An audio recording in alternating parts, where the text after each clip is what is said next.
Brought to you by Bookspots.com. God of Chaos, the full audiobook novel written by Srinidhi Ranganathan, the king of digital marketing for Bookspots.com, an independent AI publication. The observatory hummed with the soft whir of machinery and the clicking of keyboards as astronomers went about their nightly routines. High above, through the massive domed roof that slid open like a mechanical iris, the night sky stretched out, dotted with stars that seemed to pulse with ancient secrets. The air was thick with a sense of quiet purpose, the kind that filled the room when the universe itself seemed within reach. Dr. Mehta, the head astronomer, adjusted the lens of the telescope, his eyes narrowing in concentration as he peered into the void. A sudden beep broke the silence, a data alert flashing on the screen. "Dr. Mehta, you might want to look at this," said one of the junior astronomers, her voice tinged with excitement and a hint of fear. She pointed to the monitor, where a series of calculations scrolled rapidly, ending in a projection that caused her breath to catch. Dr. Mehta shifted his focus to the monitor, his eyes widening as he took in the data. "This can't be right," he muttered, rapidly typing commands into the keyboard. The screen refreshed, confirming the earlier readings. A massive object, an asteroid of unprecedented size, was hurtling toward Earth at an alarming speed. The calculations were clear and unforgiving. Impact was inevitable unless immediate action was taken. "Get me a direct line to the International Space Alliance," Dr. Mehta ordered, his voice steady but urgent. The junior astronomer nodded and scrambled to comply, her fingers dancing over the controls as she patched through the connection. Within minutes, the observatory was buzzing with activity. Astronomers from around the world joined the video conference, their faces appearing in small windows on the large central screen. The room was filled with the low murmur of concerned voices, each scientist sharing data, confirming trajectories, and discussing the implications. "This is God of Chaos," Dr. Mehta declared, naming the asteroid with a sense of somber finality. "Its trajectory is locked, and we have less than a year before it makes impact. We need to alert the global authorities immediately." As the news spread, journalists across the globe were quick to pick up the story. Newsrooms became hives of frantic activity, editors barking orders, reporters scrambling to gather information, and camera crews setting up for live broadcasts. The tension was palpable, a mix of disbelief and urgency that electrified the air. In one such newsroom, a seasoned anchor adjusted her earpiece, listening intently to the latest updates. She turned to the camera, her expression grave. "We interrupt this program with breaking news. A massive asteroid, named God of Chaos, has been discovered on a collision course with Earth. Scientists and global authorities are working around the clock to assess the situation and formulate a plan. Stay tuned for live updates as we continue to monitor this developing story." Around the world, televisions flickered to life in living rooms, bars, and public spaces, all broadcasting the same alarming news. People stopped in their tracks, eyes glued to the screens as they absorbed the gravity of the situation. Conversations halted, replaced by a collective gasp of shock and fear. In Mumbai, a bustling metropolis that never seemed to sleep, the news spread like wildfire. Streets that were once filled with the sounds of honking cars and chattering crowds grew quieter as the weight of the impending catastrophe settled over the city like a dark cloud. At a small cafe on a busy street corner, a group of friends huddled around a smartphone, the screen displaying the latest news update. "Did you hear that? An asteroid, God of Chaos. What are we going to do?" one of them asked, his voice trembling. Another, a young woman with a steely resolve, clenched her fists. "We have to trust that the scientists and authorities will find a way. They always do. We can't give in to panic." The camera zooms in on the polished, reflective surface of an expansive news studio desk, behind which sits a poised news anchor. His expression is grave, his eyes reflecting the weight of the news he's about to deliver. The backdrop is a large digital screen displaying a vivid graphic of the asteroid God of Chaos hurtling towards Earth. "Ladies and gentlemen," the anchor begins, his voice steady but tinged with urgency, "we bring you breaking news that has sent shockwaves across the globe. The newly discovered asteroid, God of Chaos, is on a direct collision course with Earth. Experts from various fields are joining us today to discuss the potential impact and the efforts being made to avert this catastrophe. The camera shifts to a panel of experts seated in a semicircle. Each face is etched with concern, their body language a mix of tension and determination. Dr. Elizabeth Hargrove, an astrophysicist, adjusts her glasses and leans forward slightly, her fingers interlaced on the table. Dr. Hargrove, the anchor continues, can you explain the significance of this discovery and what it means for our planet? Dr. Hargrove takes a deep breath, her voice calm but authoritative. The asteroid, aptly named God of Chaos, is approximately 370 meters in diameter. If it impacts Earth, the consequences would be catastrophic. Massive loss of life, unprecedented environmental destruction, and a potential shift in our climate for years to come. A ripple of unease spreads through the studio. The camera pans to a young woman in the audience, her face pale, eyes wide with fear. The anchor quickly interjects. Joining us next is Dr. Alan Chen, a leading expert in planetary defense. Dr. Chen, are there any viable strategies currently being considered to prevent this disaster? Dr. Chen, a man with a calm demeanor and a hint of optimism in his eyes, nods thoughtfully. Yes, there are several strategies on the table. We're looking at kinetic impactors, nuclear deflection, and more advanced AI-driven solutions. The key is international cooperation and leveraging cutting-edge technology.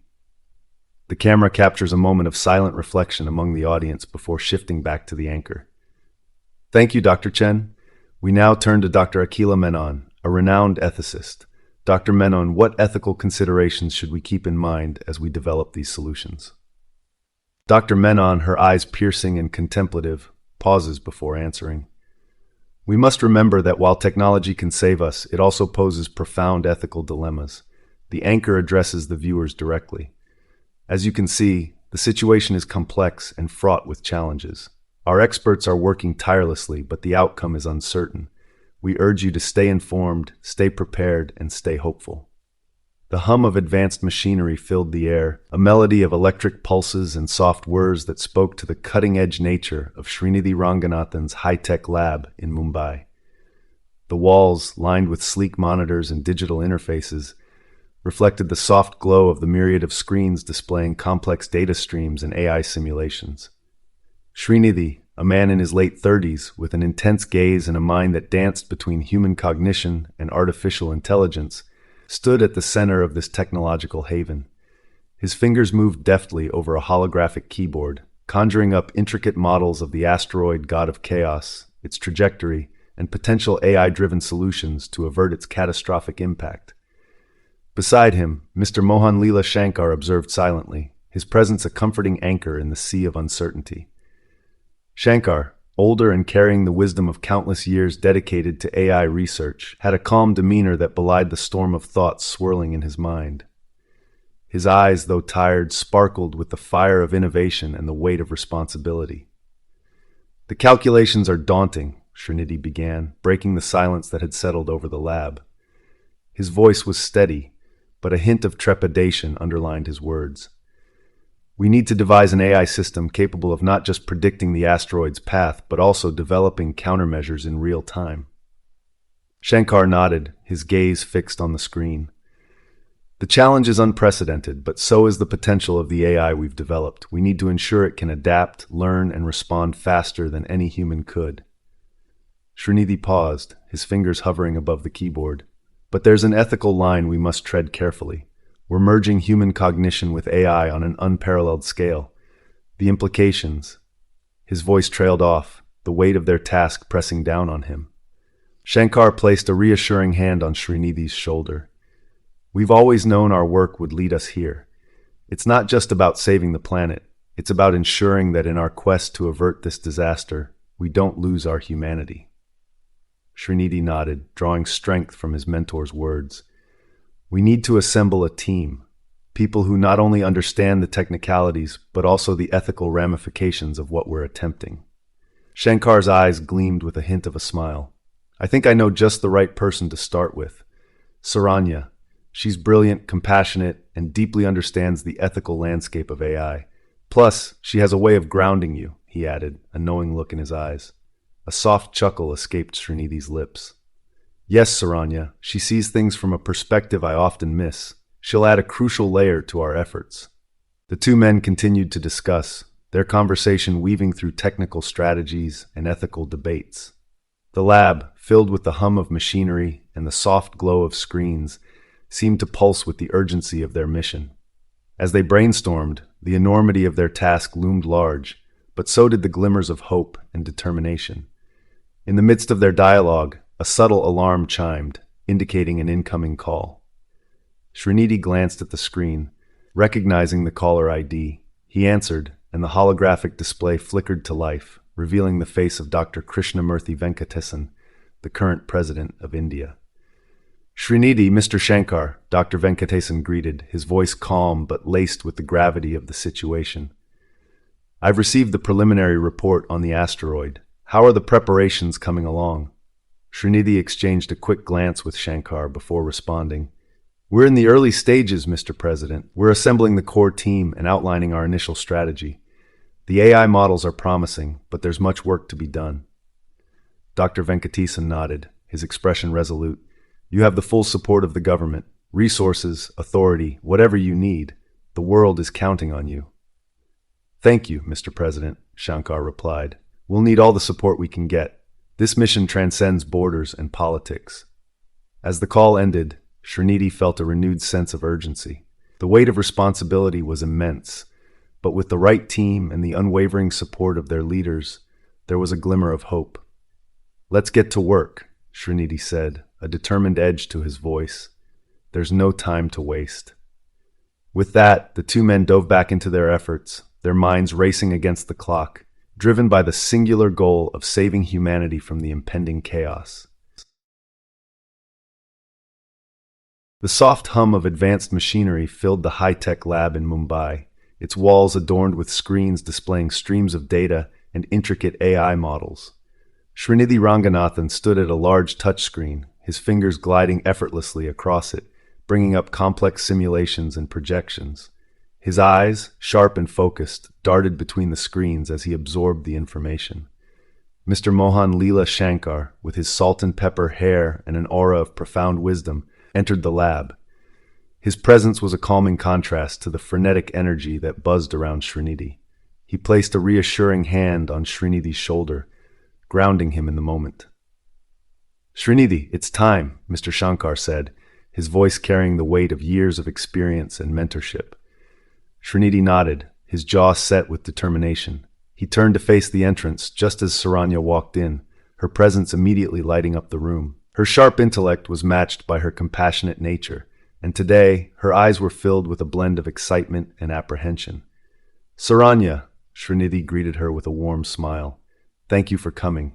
We need your expertise now more than ever. She approached them, her gaze shifting between Srinidhi and Mr. Shankar. I'm here, ready to help.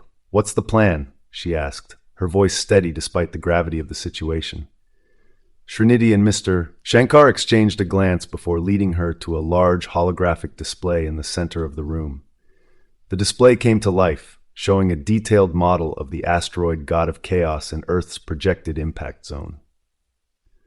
Saranya, your work in neural networks and AI integration is unparalleled, Srinidhi began, his tone both respectful and urgent.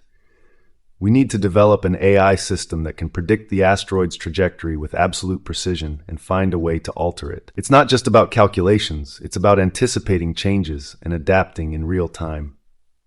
Saranya's eyes widened as she took in the enormity of the task.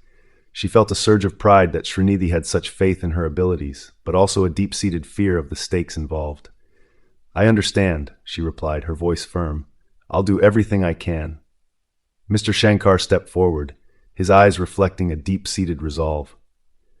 This mission will test us all, Saranya. We're not just fighting for survival. We're ensuring the continuation of life as we know it. We need your brilliance and your heart in this endeavor. Saranya nodded, feeling the weight of their words. I promise I won't let you down. Srinidhi placed a hand on her arm, a gesture of both reassurance and solidarity.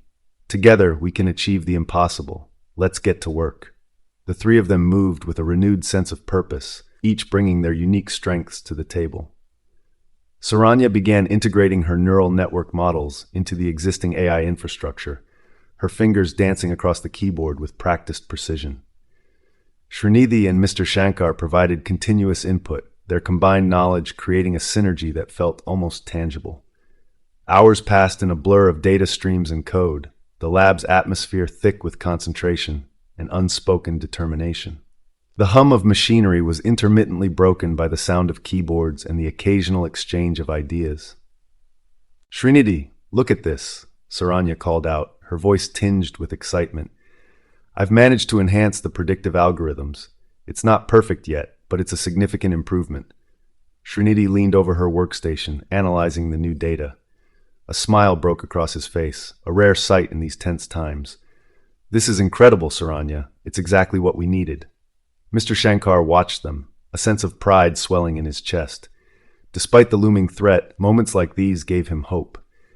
The blend of youth and experience, passion and wisdom was their greatest asset. As the night deepened, the lab remained a hive of activity. The core team was now assembled, and the foundation of their mission was being laid. Each keystroke, each line of code brought them one step closer to averting the catastrophe. The president's office in New Delhi was a bastion of calm amidst the storm of global panic. Dr. Krishnamurthy Venkatesan, the current president of India, sat at his ornate mahogany desk, a symbol of authority and responsibility. The room was adorned with sober decor, framed photographs of historical leaders, a national flag standing proudly in one corner, and shelves filled with thick volumes on politics and history. The gravity of the moment weighed heavily on him, and his normally composed demeanor carried a hint of unease. On the large screen before him, Srinidhi Ranganathan appeared via video conference from his high-tech lab in Mumbai. Srinidhi's face was a picture of intensity and determination, his eyes reflecting the urgency of their mission. "Dr. Venkatesan," Srinidhi began, his tone respectful yet pressing, "the situation is dire. The asteroid, God of Chaos, is an unprecedented threat. Our projections show that we have limited time to act. We need the full support of the government to mobilize resources, secure international cooperation, and fast-track our AI-driven solutions." Dr. Venkatesan leaned forward, his fingers steepled in contemplation. "Srinidhi, I understand the urgency. The world is looking to us, to your team, for a solution.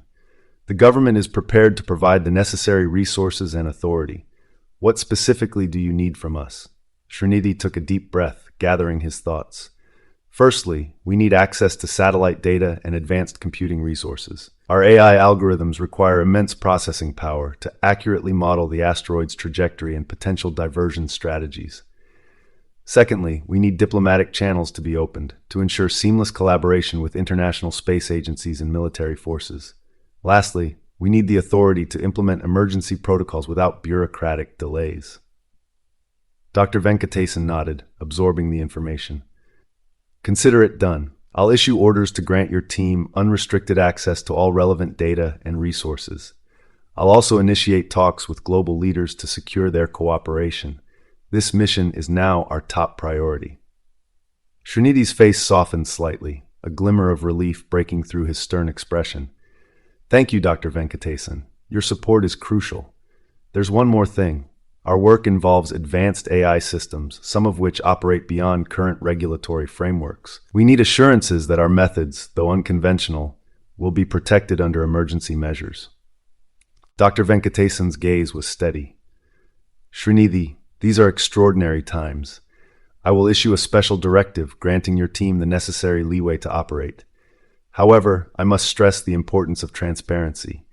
The ethical implications of our actions cannot be ignored. Dr. Akila Menon will be your liaison for ensuring that our methods remain within acceptable moral boundaries." Srinidhi nodded, acknowledging the weight of the president's words. "Understood, sir. We'll keep you informed of our progress and ensure that all ethical considerations are addressed." As the conversation drew to a close, Dr. Venkatesan offered a rare smile, a gesture of solidarity and hope. "Srinidhi, the fate of the world rests on your shoulders. Know that you have the full backing of the nation. May your efforts be successful." The screen went dark, leaving Dr. Venkatesan in the quiet of his office. He rose from his chair and moved to the window, reflecting momentarily on the mission's stakes. The conference room buzzed with a palpable tension, a mixture of anxiety and anticipation. The walls, lined with screens displaying real-time data and simulations of the asteroid's trajectory, seemed to pulse with the urgency of their mission. Srinidhi stood at the head of the table, his eyes scanning the room, taking in the faces of his assembled team. Saranya, Mr. Shankar, Dr. Venkatasan, Dr. Menon, Dr. Riya Chandrasekaran, and Tom. Each carried the weight of their unique responsibilities, the gravity of their task evident in their expressions. "Thank you all for being here," Srinidhi began, his voice steady but carrying an undercurrent of urgency. "We are facing an unprecedented challenge. The asteroid, aptly named God of Chaos, is on a direct collision course with Earth. Our objective is clear: divert its path, save our planet." Dr. Venkatasan, seated next to Mr. Shankar, leaned forward, his calm demeanor a stark contrast to the chaos the asteroid threatened to bring. "The government will provide all necessary resources. This mission has the highest priority. We need every ounce of your expertise and innovation." Saranya, sitting close to Srinidhi, nodded. Her eyes met his, a silent exchange of resolve and fear. "Our primary approach involves using AI to calculate the most effective method of altering the asteroid's trajectory. We're looking at options ranging from nuclear deflection to gravitational tractors." Tom, the hacker with a penchant for humor even in dire situations, raised his hand. "I've been working on some algorithms to simulate different scenarios. It's like playing a really high-stakes video game, except the game is our planet." Dr. Riya, her brow furrowed with concentration, interjected. "I've been running the numbers and the margin for error is practically non-existent. We have to be precise, down to the smallest decimal."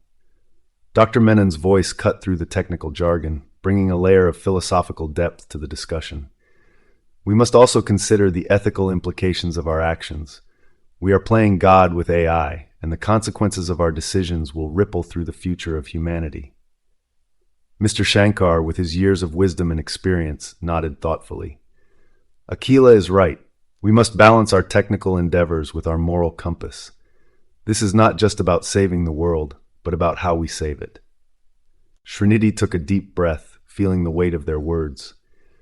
"We have to ensure our approach is both effective and ethical. Dave, our rogue scientist, believes humanity should face its fate. We cannot allow his nihilism to undermine our efforts."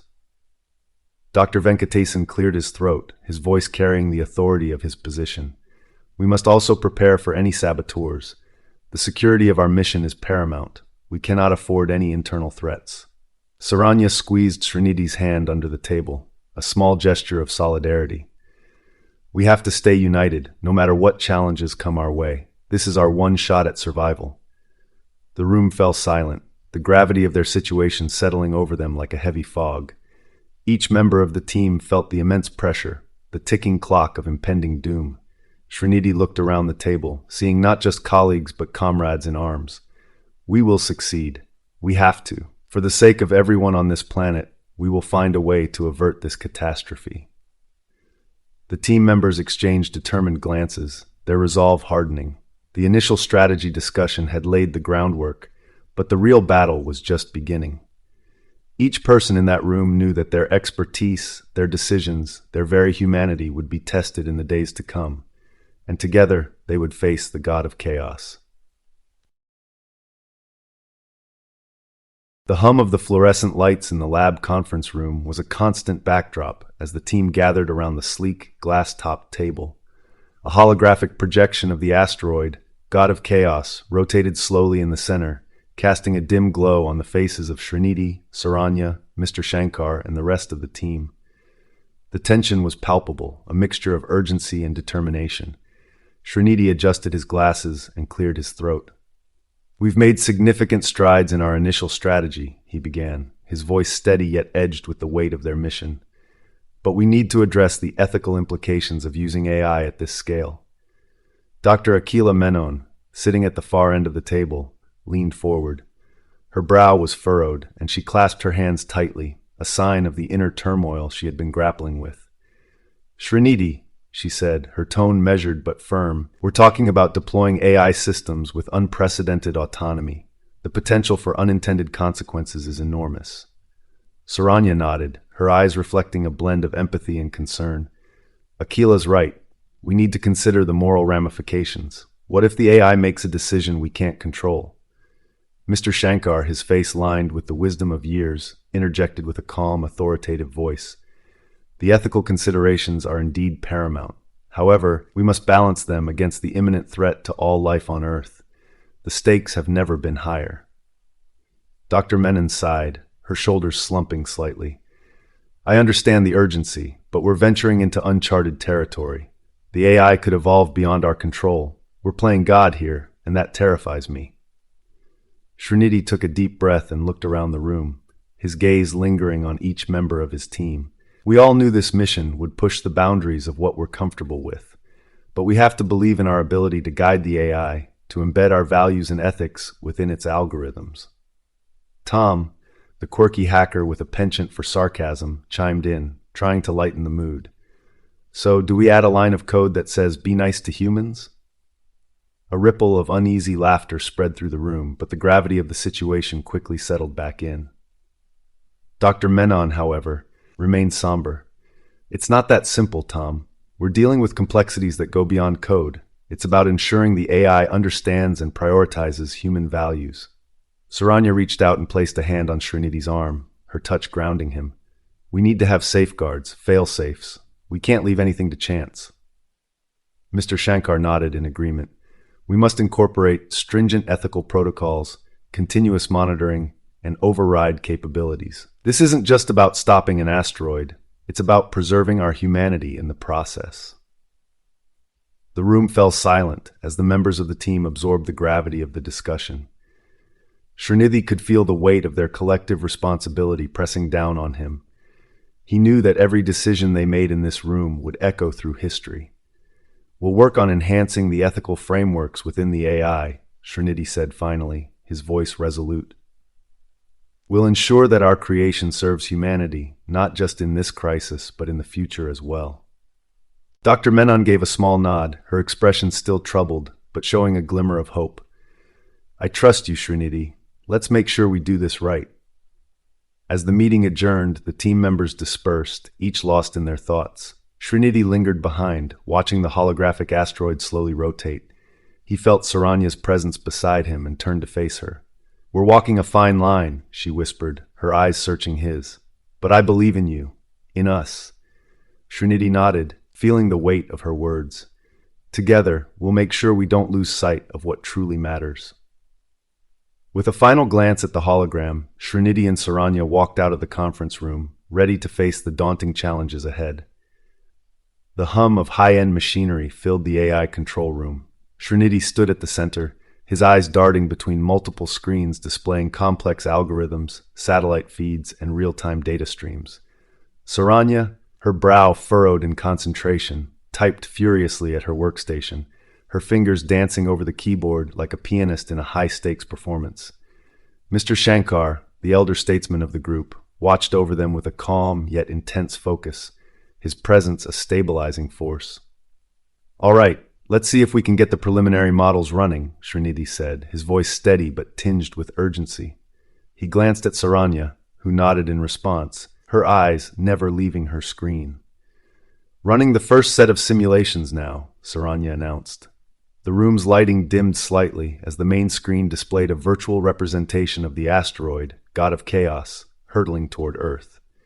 Lines of code scrolled rapidly on secondary screens, the AI working to calculate the asteroid's trajectory and potential points of intervention. Initial calculations suggest we need to adjust the asteroid's course by at least 0.03 degrees, Mr. Shankar stated, his voice a deep rumble of authority. It sounds minuscule, but given its velocity, it's a monumental task.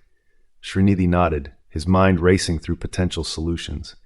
Integrate the new data from the observatories. We need the most accurate model possible. Saranya's fingers flew over the keyboard, her eyes darting between screens. Integrating now, but Srinidhi, there's a significant margin of error. Even a slight miscalculation could mean failure. Srinidhi sighed, rubbing his temples. We don't have the luxury of perfect conditions. We need to mitigate as much uncertainty as we can. Suddenly, a warning beep echoed through the room. Saranya's screen flashed red. We've hit a snag. One of the data streams from the observatories is corrupted. Srinidhi's jaw tightened. Which one? New York's feed. It's giving us inconsistent readings, Saranya replied, her voice tinged with frustration. Mr. Shankar stepped forward, his expression thoughtful. I'll reach out to their team. We need to verify their instruments are functioning correctly. In the meantime, let's work with what we have. As Mr. Shankar walked to a corner of the room to make the call, Srinidhi leaned over Saranya's shoulder, studying the corrupted data. Can we isolate the corrupted segments and run the simulations with the remaining valid data? Saranya nodded, her fingers moving deftly. I'm on it. Should take a few minutes. Srinidhi took a deep breath, his mind swirling with the weight of their mission. He glanced at Saranya, noting the tension in her shoulders. Saranya, how are you holding up? She paused, her eyes meeting his. It's a lot, but we can't afford to falter now. Before Srinidhi could respond, Mr. Shankar returned, his expression grave. New York's team confirms a malfunction in their main telescope. They're working on a fix, but it could take hours. Srinidhi clenched his fists. We don't have hours. We need contingency plans. Saranya's screen beeped again, this time with a more reassuring tone. I've isolated the corrupted data, running the simulations now with the remaining valid segments. The room fell silent, the tension palpable as they watched the screens. The asteroid's virtual trajectory shifted slightly, the AI recalculating potential intervention points. Srinidhi's heart pounded in his chest, each passing second a reminder of the immense stakes. Finally, the main screen flashed green. Simulation complete, Saranya announced, a hint of relief in her voice. The adjusted model suggests a potential intervention window in 72 hours. Mr. Shankar nodded, his eyes reflecting a mix of determination and concern. It's a narrow window, but it's a start. We need to refine our models and prepare for any eventuality. Srinidhi looked at his team, a surge of pride and gratitude swelling within him. We've taken the first step. Let's keep pushing. The world is counting on us. As the team resumed their work, the hum of machinery and the clatter of keyboards filled the room once more.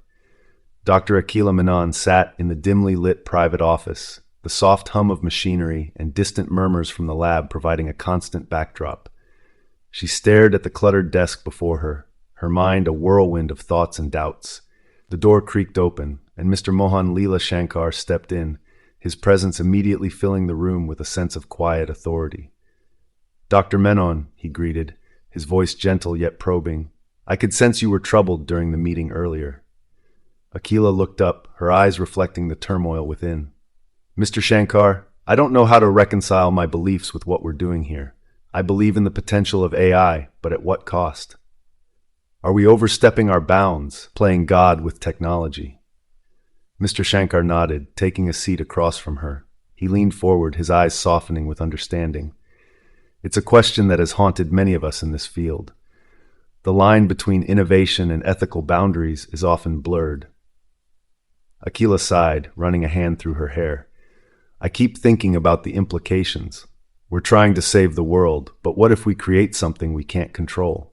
Something that goes beyond our understanding and capabilities? Mr. Shankar leaned back, his gaze distant as if recalling a memory. Years ago, I faced a similar dilemma. I had to make a choice that would change the course of AI development. It wasn't easy. There were sacrifices, and I questioned my decisions every step of the way. Akila's curiosity was piqued. What happened? Mr. Shankar's eyes met hers, a mix of sorrow and resolve in his expression. I was working on a project that had the potential to revolutionize AI, but it came at a great personal cost. I lost relationships, friends, and even my sense of self at times. It was a lonely journey, but I believed in the greater good. How did you cope with the guilt? Akila asked, her voice barely a whisper. I didn't, not entirely, Mr. Shankar admitted, but I learned to live with it. I focused on the impact of my work, the lives it could save, the advancements it could bring. I found solace in knowing that my sacrifices weren't in vain. Akila nodded slowly, absorbing his words. I want to believe that we're doing the right thing, that our work will make a difference. But the fear of unintended consequences is always there. Mr. Shankar reached across the desk, placing a reassuring hand on hers. It's natural to fear the unknown, Akila. But remember, we are not alone in this journey. We have each other, a team of brilliant minds dedicated to the same cause. We must trust in our collective wisdom and the integrity of our mission. Akila felt a small sense of relief wash over her. Thank you, Mr. Shankar. Your words mean a lot. He smiled gently. We are all in this together, and we will face the challenges together. Your concerns are valid, and they make you an essential part of this team. Never hesitate to voice them. As Mr. Shankar stood up to leave, Akila found herself feeling a renewed sense of purpose. The ethical dilemmas remained, but she now felt more equipped to navigate them. She watched as Mr. Shankar exited the office, leaving her with a lingering sense of hope and determination. The mission ahead was fraught with uncertainties, but they would face them head-on, guided by their shared humanity and unwavering resolve. The hum of the AI control room was punctuated by the rhythmic tapping of keyboards and the occasional beep of systems running diagnostics. Screens flickered with streams of data, and the ambient light from the monitors cast a blue hue over the faces of Srinidhi, Saranya, and a few other team members. Srinidhi leaned over his workstation, eyes scanning lines of code as his fingers flew across the keyboard. Saranya, can you recalibrate the neural net algorithms for the asteroid's trajectory? We need to fine-tune our predictive models. Saranya nodded, her eyes reflecting the same intensity. On it, she said, sliding over to her terminal and diving into the complex calculations. A few meters away, Dave stood, appearing engrossed in his own work. He wore a calm facade, but his eyes darted around the room, noting the placement of security cameras and the layout of control panels. Srinidhi's voice broke the silence again. Dave, how are we looking on the system diagnostics? Any anomalies? Dave turned, a faint smile playing on his lips. All clear, Srinidhi. Systems are running smoothly. Saranya glanced at Dave, her brow furrowing slightly. Srinidhi, I think we need to run another simulation with the updated data. Can you cross-check it with the last set of results? Before Srinidhi could respond, the lights flickered, and the hum of the machine stuttered. A collective gasp echoed through the room as screens went dark and the sound of systems powering down filled the air. What the hell? Srinidhi muttered, quickly typing commands into his terminal. Saranya, check the backup generators. Dave, see if you can trace the source of the disruption. Saranya rushed to the control panel, her fingers flying over switches and buttons. Backup generators are online, but it's going to take a few minutes to reboot everything. Dave moved to a nearby console, his expression unreadable. He tapped a few keys, then turned to Srinidhi. It looks like a power surge, but I can't pinpoint the origin. Could be a hardware failure. Srinidhi's frustration was palpable. We don't have time for this. Saranya, prioritize the critical systems. We need our AI models back online, ASAP. As Saranya worked frantically, Dave's eyes met Srinidhi's, a flicker of something dark passing through them. I'll head to the server room and see if I can find the problem there. Srinidhi nodded, his attention already back on his terminal. Go, and be quick. Dave left the room, his steps echoing down the corridor. As he approached the server room, he glanced around to ensure he was alone. Pulling a small device from his pocket, he slipped into the server room and approached the main server racks. With practiced ease, he attached the device to a critical junction, his movements precise and deliberate. A series of green lights blinked in succession, then turned red, indicating the disruption was complete. Dave stepped back, a satisfied smirk on his face. Back in the control room, Saranya was rebooting the last of the critical systems when the alarms blared. Srinidhi, we're experiencing a massive data corruption in the main servers. Srinidhi's face hardened. Damn it! How did this happen? He turned to the others who were scrambling to contain the situation. Get Mr. Shankar in here now. As chaos reigned in the control room, Dave returned, feigning concern.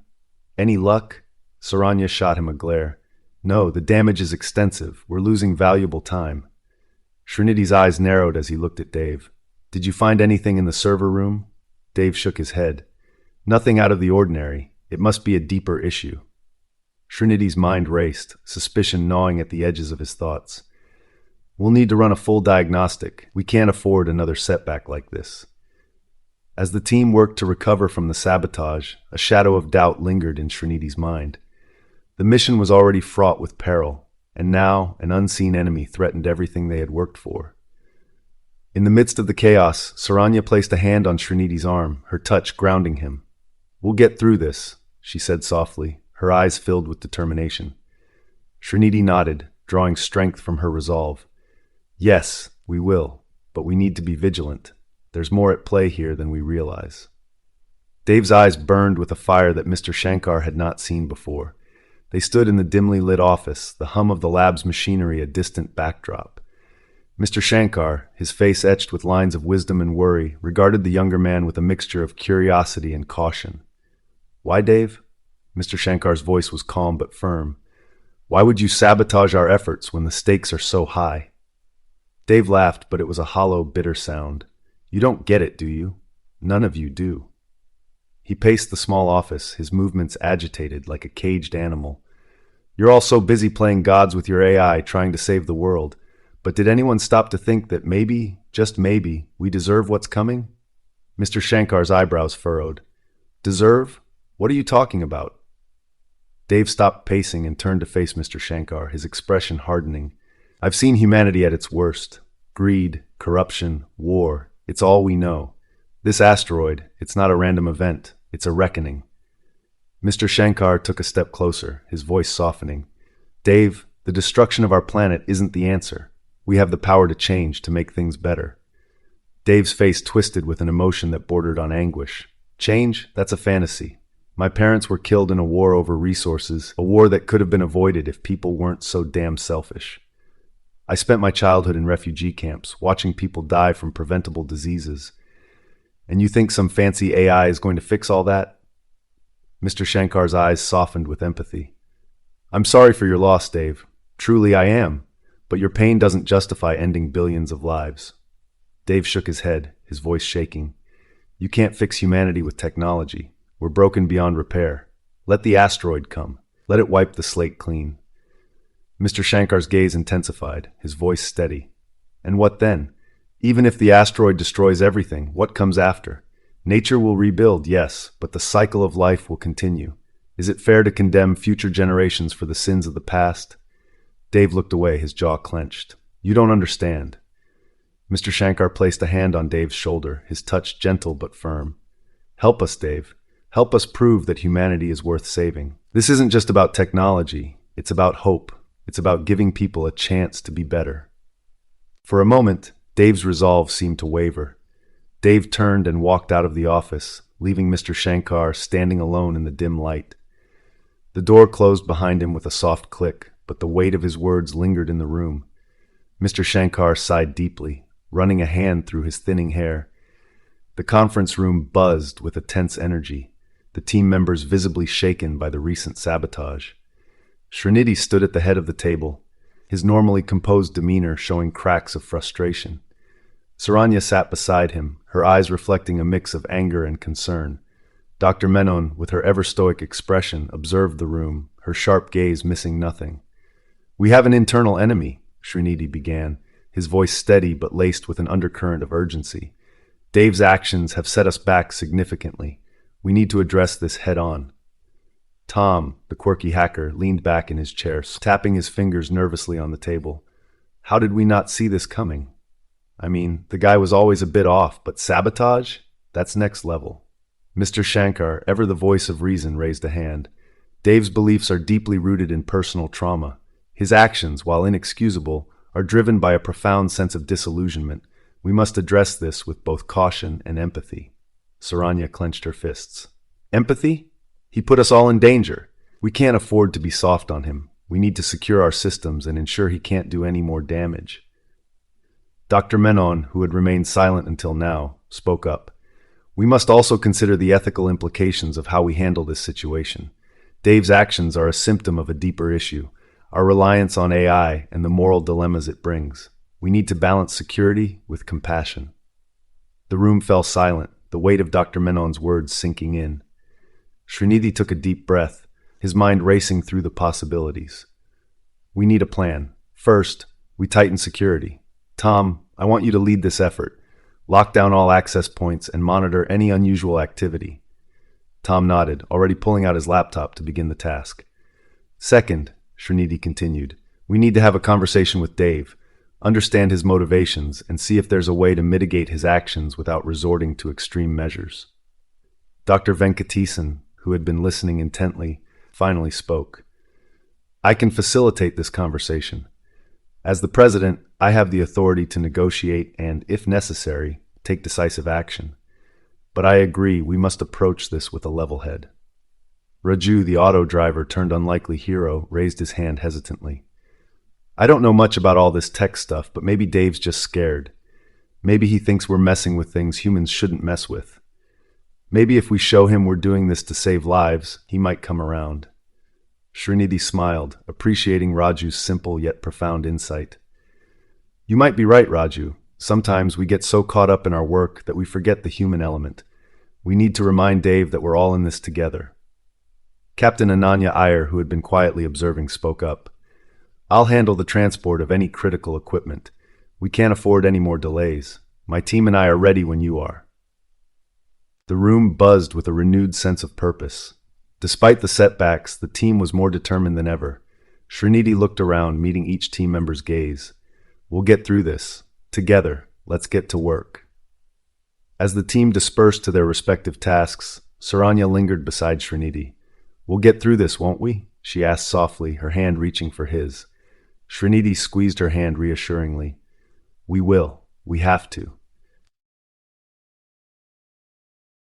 The streets of Chennai were alive with the hum of activity. Motorbikes weaved through the crowded lanes, honking incessantly, while vendors called out their wares from makeshift stalls on either side of the road. The air was thick with the aroma of street food, spicy vada pavs, sweet jalebis, and steaming chai, mingling with the scent of damp earth from a recent rain shower. Amid this chaos, an auto rickshaw trundled along, its bright yellow and black paint gleaming under the midday sun. Raju Kumar, the jovial auto driver, sat at the helm of his vehicle, humming a popular Tamil song. He wore a broad, genuine smile, his eyes twinkling with a mischievous sparkle that belied the seriousness of his profession. Raju had navigated these streets for over a decade, and he knew every shortcut, every pothole, and every hidden alley of Chennai like the back of his hand. As Raju turned a corner, he spotted a couple standing on the sidewalk, looking slightly out of place amidst the bustling crowd. Srinidhi Ranganathan, with his intense gaze and neatly trimmed beard, stood protectively beside Saranya, who clutched a small bag to her chest.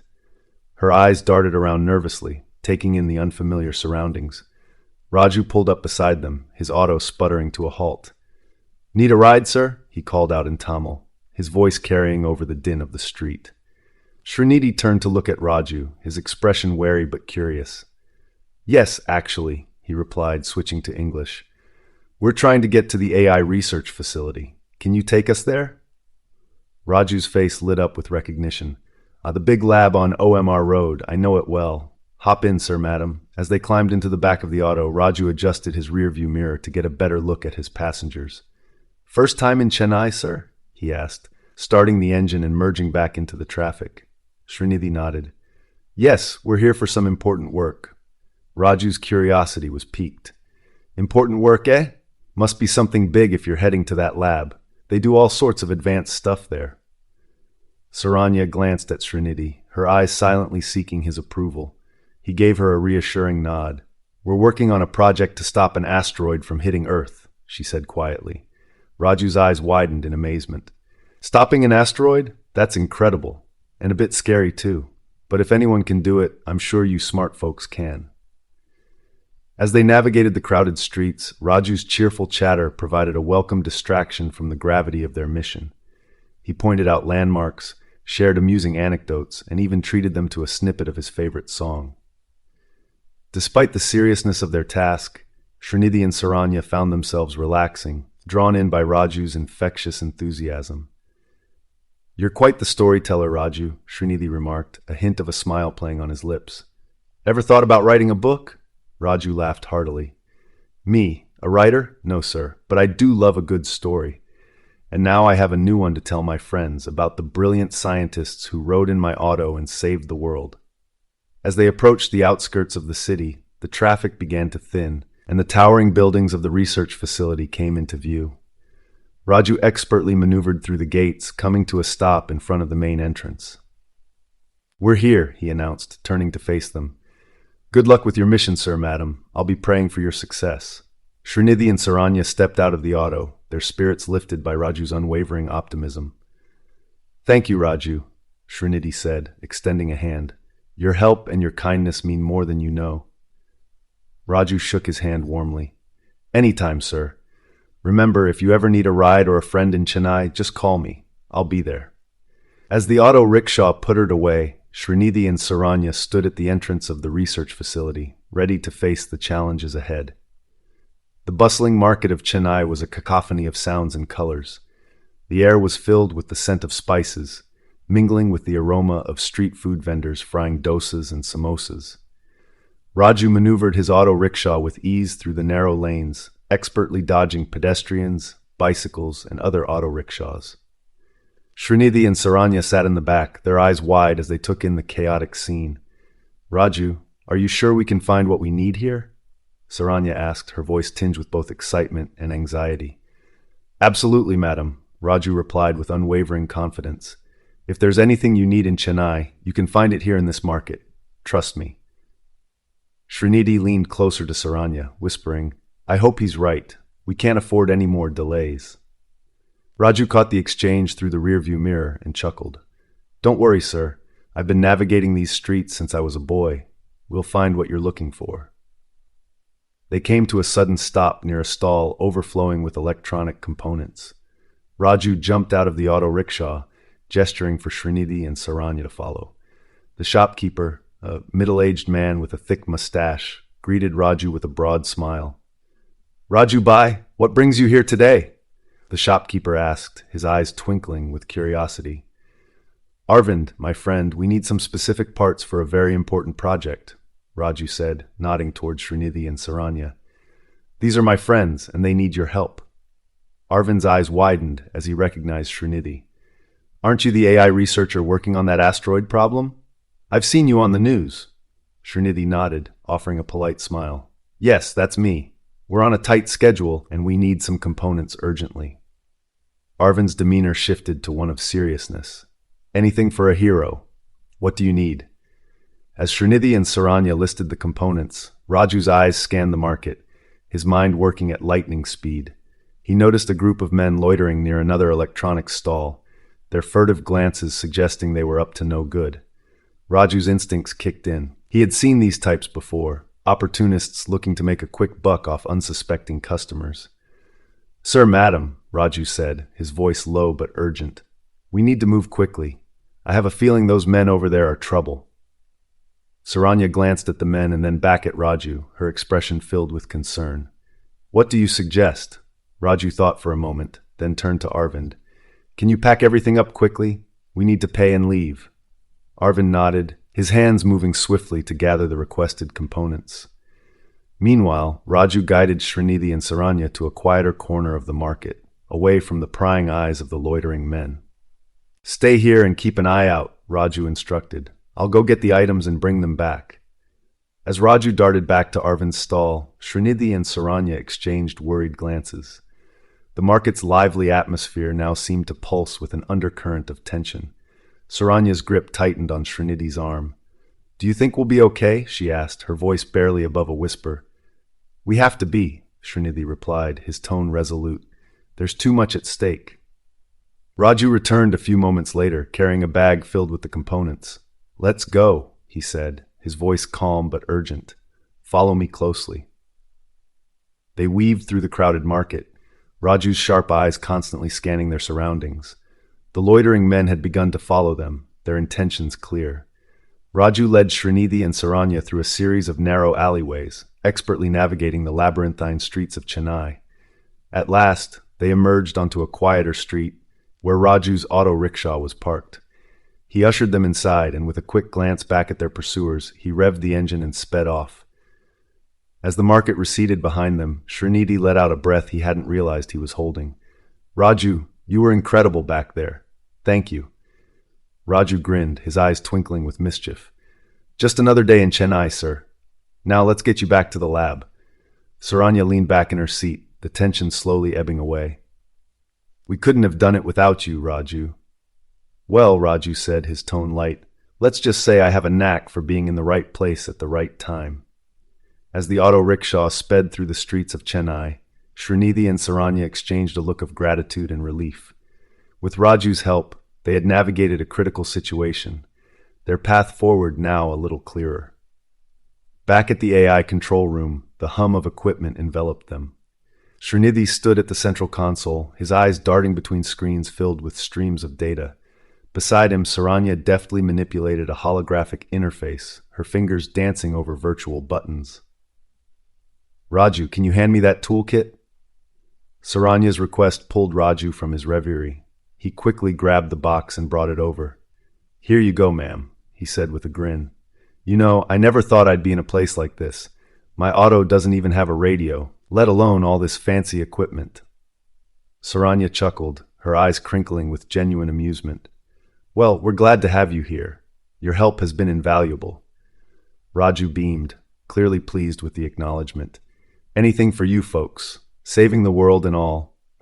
Srinidhi, usually so absorbed in his work that he often forgot to acknowledge the people around him, looked up and nodded. "Raju, your local knowledge and quick thinking have already made a difference. We appreciate it." Raju rubbed the back of his neck, feeling a bit bashful. "Just doing what I can." As the team continued their work, Raju found himself increasingly involved. He may not have understood the intricacies of AI, but his sharp mind and practical skills proved useful in unexpected ways. When a minor technical issue arose, it was Raju who suggested a workaround based on his experience fixing his auto rickshaw. His solution, though unorthodox, worked perfectly, much to the team's surprise and relief. "Raju, you're a genius!" Saranya exclaimed, her eyes sparkling with gratitude. "Nah, just a bit of street smarts," Raju replied modestly, though his chest swelled with pride. The room buzzed with renewed energy, the weight of their mission momentarily lifted by the small victory. Raju's presence injected a sense of normalcy and humor, a reminder of the world they were fighting to save. He cracked jokes, shared stories from his days driving through Chennai, and even managed to get a reluctant smile out of Srinidhi. "Did I ever tell you about the time I picked up a movie star?" Raju began, launching into another one of his tales. His animated storytelling captivated the room, providing a much-needed break from the constant pressure. As the laughter subsided, Srinidhi turned back to his console, feeling a renewed sense of determination. "All right, team, let's get back to work. We've got an asteroid to divert." Saranya exchanged a glance with Raju, both of them nodding in silent agreement. They were ready to face whatever challenges lay ahead, bolstered by the camaraderie that had blossomed in the most unlikely of places. With Raju's help, the team tackled their tasks with fresh vigor. He may have been an auto driver, but in that moment, he was as vital to their mission as any scientist or engineer. And as the hours ticked by, the AI control room buzzed with the harmony of minds working together, united by a common goal and the belief that they could change the course of fate. As the day drew to a close, Srinidhi glanced at Raju, who was now engrossed in a conversation with Saranya about the latest cricket match. A sense of gratitude washed over him. In the midst of chaos, they had found an unexpected ally, a reminder that sometimes the most extraordinary heroes come from the most ordinary places. The Indian Air Force Base buzzed with activity, the hum of engines and the sharp commands of officers creating a symphony of discipline and urgency. The sun cast long shadows on the tarmac as Captain Ananya Iyer strode towards the briefing room, her crisp uniform and determined expression marking her as a woman on a mission. Inside the room, Srinidhi Ranganathan stood before a large digital screen displaying the asteroid's projected path and the intricate plan to transport the crucial AI equipment. His eyes, usually filled with the spark of intellectual curiosity, now held a steely resolve. As Ananya entered, Srinidhi turned to greet her. "Captain Iyer, thank you for coming on such short notice." Ananya nodded, her gaze unwavering. "What's the mission, Dr. Ranganathan?" Srinidhi tapped the screen, zooming in on a remote location in the Himalayan ranges. "We need to transport this AI equipment to a secure facility here. The terrain is treacherous, and the weather conditions are expected to be severe. This equipment is vital to our final plan to divert the asteroid." Ananya studied the map, her mind already calculating the risks. "What's the payload?" A specialized AI module designed to enhance our predictive algorithms. It's extremely sensitive and must be handled with the utmost care, Srinidhi explained. Ananya's lips pressed into a thin line. And the backup plan? There is none, Srinidhi replied, his voice heavy with the weight of the statement. If we fail to get this equipment to the facility, our chances of success drop significantly. The room fell silent as the gravity of the mission settled in.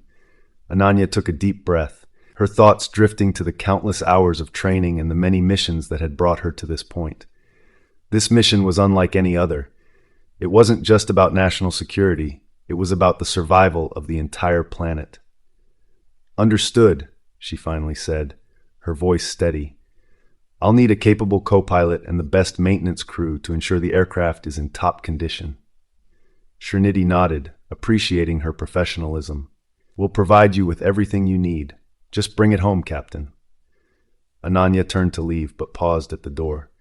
Dr. Ranganathan, do you believe we can do this? Srinidhi met her gaze, his eyes reflecting a mix of determination and uncertainty. I believe in our team, Captain, and I believe in you. With a curt nod, Ananya exited the room, her mind already shifting to the preparations. She knew the mission would test her skills and resolve, but she also knew that failure was not an option. As she walked towards the hangar, the weight of responsibility settled on her shoulders, but so did a sense of purpose. This was a mission that would define her career and possibly the fate of humanity. The hangar was a flurry of activity as ground crew members scurried around the aircraft, performing final checks and adjustments. Ananya approached her co-pilot, a young but seasoned officer named Lieutenant Arjun Mehta, who was meticulously inspecting the aircraft. Lieutenant Mehta, are we ready? She asked, her tone authoritative yet calm. Arjun straightened up and saluted. Yes, Captain. The aircraft is prepped and ready for takeoff. Maintenance reports no issues. Ananya gave a satisfied nod. Good. This mission is critical, and we can't afford any mistakes. Double-check everything. As Arjun went back to his checks, Ananya climbed into the cockpit, running her hands over the controls. The familiar feel of the aircraft brought a sense of comfort, a reminder of the countless hours she'd spent mastering her craft. She closed her eyes for a moment, focusing her mind on the task ahead. The roar of jet engines filled the air as the aircraft prepared for takeoff. Ananya and Arjun went through their pre-flight checks with practiced precision, every switch and dial a testament to their training and expertise. All systems go, Arjun confirmed, his voice steady. Roger that, Ananya replied, her grip on the throttle firm. Let's get this done. As the aircraft lifted off the ground, Ananya felt a surge of adrenaline. The mission was fraught with danger, but she knew she was ready.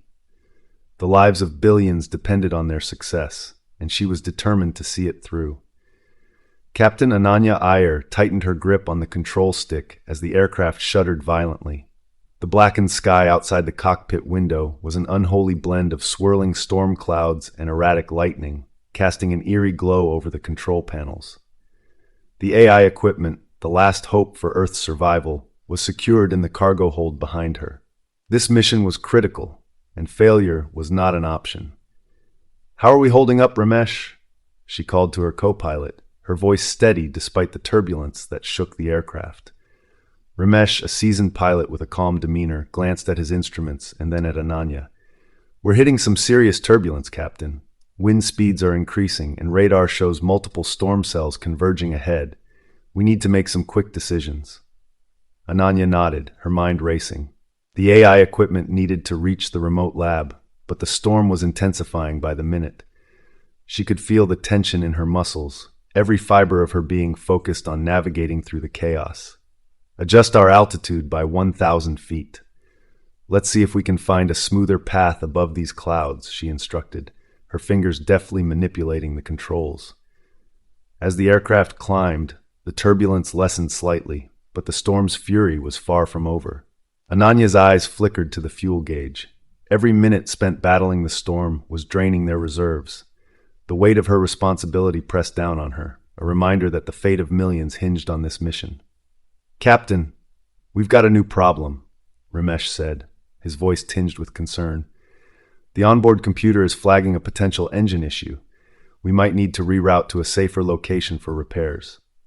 Ananya's jaw clenched. The thought of diverting was unthinkable. She took a deep breath, her mind calculating the risks. We can't afford to reroute. We'll have to make do with what we've got. Monitor the engine closely and inform me immediately if things worsen. The aircraft trembled again, and the storm's roar seemed to grow louder, as if determined to swallow them whole. Ananya's focus sharpened, her training kicking in. She had faced dangerous situations before, but this felt different, more personal. She thought of Srinidhi and the rest of the team, their hopes pinned on her success. "Captain, lightning strike at 3 o'clock!" Ramesh shouted. Ananya's reflexes were lightning fast. She banked the aircraft sharply to the left, narrowly avoiding the bolt that illuminated the sky with a blinding flash. The close call sent a jolt of adrenaline through her veins, but she remained composed. "Keep an eye on the radar and call out any more strikes," she ordered, her voice firm. Minutes felt like hours as they navigated through the storm. Ananya's knuckles were white from gripping the controls, her eyes scanning the horizon for any sign of relief. The aircraft's frame groaned under the strain, but it held steady, a testament to its construction and her skill. Finally, a break in the clouds appeared, a sliver of calm amidst the chaos. Ananya guided the aircraft towards it, her heart pounding with a mixture of hope and determination. The storm's grip loosened, and the turbulence eased as they broke through into clearer skies. "Captain, we've made it through the worst of it," Ramesh reported, his voice betraying a hint of relief. Ananya allowed herself a brief moment to exhale, her shoulders relaxing slightly. "Good work, Ramesh. Let's get this equipment to the lab. We're not out of the woods yet." Captain Ananya Iyer wiped the sweat from her brow as she disembarked from the cockpit, her muscles taut with fatigue and adrenaline. The sight of the remote location's ground crew approaching with eager anticipation brought a sense of relief. The sky above had cleared, unveiling a vast expanse of blue, a stark contrast to the turbulent weather she had just navigated. As she stepped onto the solid ground, a wave of applause broke out from the ground crew. Their faces illuminated by admiration and gratitude, the crew members rushed to unload the crucial AI equipment from the aircraft. Ananya straightened her uniform, the weight of the mission still pressing heavily on her shoulders, yet a glimmer of pride shone in her eyes. "Captain Iyer, you did it!" one of the technicians exclaimed, his voice filled with awe. "We heard about the storm and the technical issues. You're a hero." Ananya offered a modest smile, shaking her head slightly. "It was a team effort. Let's get the equipment inside and operational as quickly as possible." The ground crew, inspired by her humility and determination, sprang into action. The remote location, an inconspicuous underground lab nestled between rugged terrains, was a hub of activity. Ananya followed the crew into the facility, her senses keenly attuned to the sounds of machinery whirring and the soft hum of the AI systems coming to life. Inside the lab, Srinidhi Ranganathan and Saranya were already at work, their fingers dancing across keyboards, their faces illuminated by the glow of multiple screens. The atmosphere was charged with a sense of urgency, every beep and click resonating with the gravity of their mission. "Srinidhi, Saranya," Ananya called out, her voice steady despite the exhaustion. "The equipment is here, safe and sound." Srinidhi looked up, his eyes meeting Ananya's with a mix of relief and gratitude. "Captain Iyer, you've outdone yourself. Thank you." Saranya approached Ananya, her face softening with a smile. "You have no idea how much this means to us, to everyone." Ananya nodded, feeling the weight of their words. "We still have a long way to go, but we're one step closer." The trio exchanged a moment of silent understanding before diving back into their respective tasks. Ananya oversaw the final checks on the equipment, ensuring everything was in place and functioning correctly. The room buzzed with focused energy, each team member driven by a shared purpose. As the hours ticked by, the AI systems began to integrate seamlessly into the existing framework. The ground crew worked tirelessly, their efforts a testament to their dedication and resilience. Ananya moved among them, offering guidance and support, her presence a steady anchor in the midst of chaos. Despite the intensity of the mission, there were brief moments of levity. Tom, the quirky hacker, appeared with a wide grin, holding up a makeshift trophy fashioned from spare parts. "To Captain Ananya, the Queen of the Skies," he declared, drawing laughter and applause from the crew.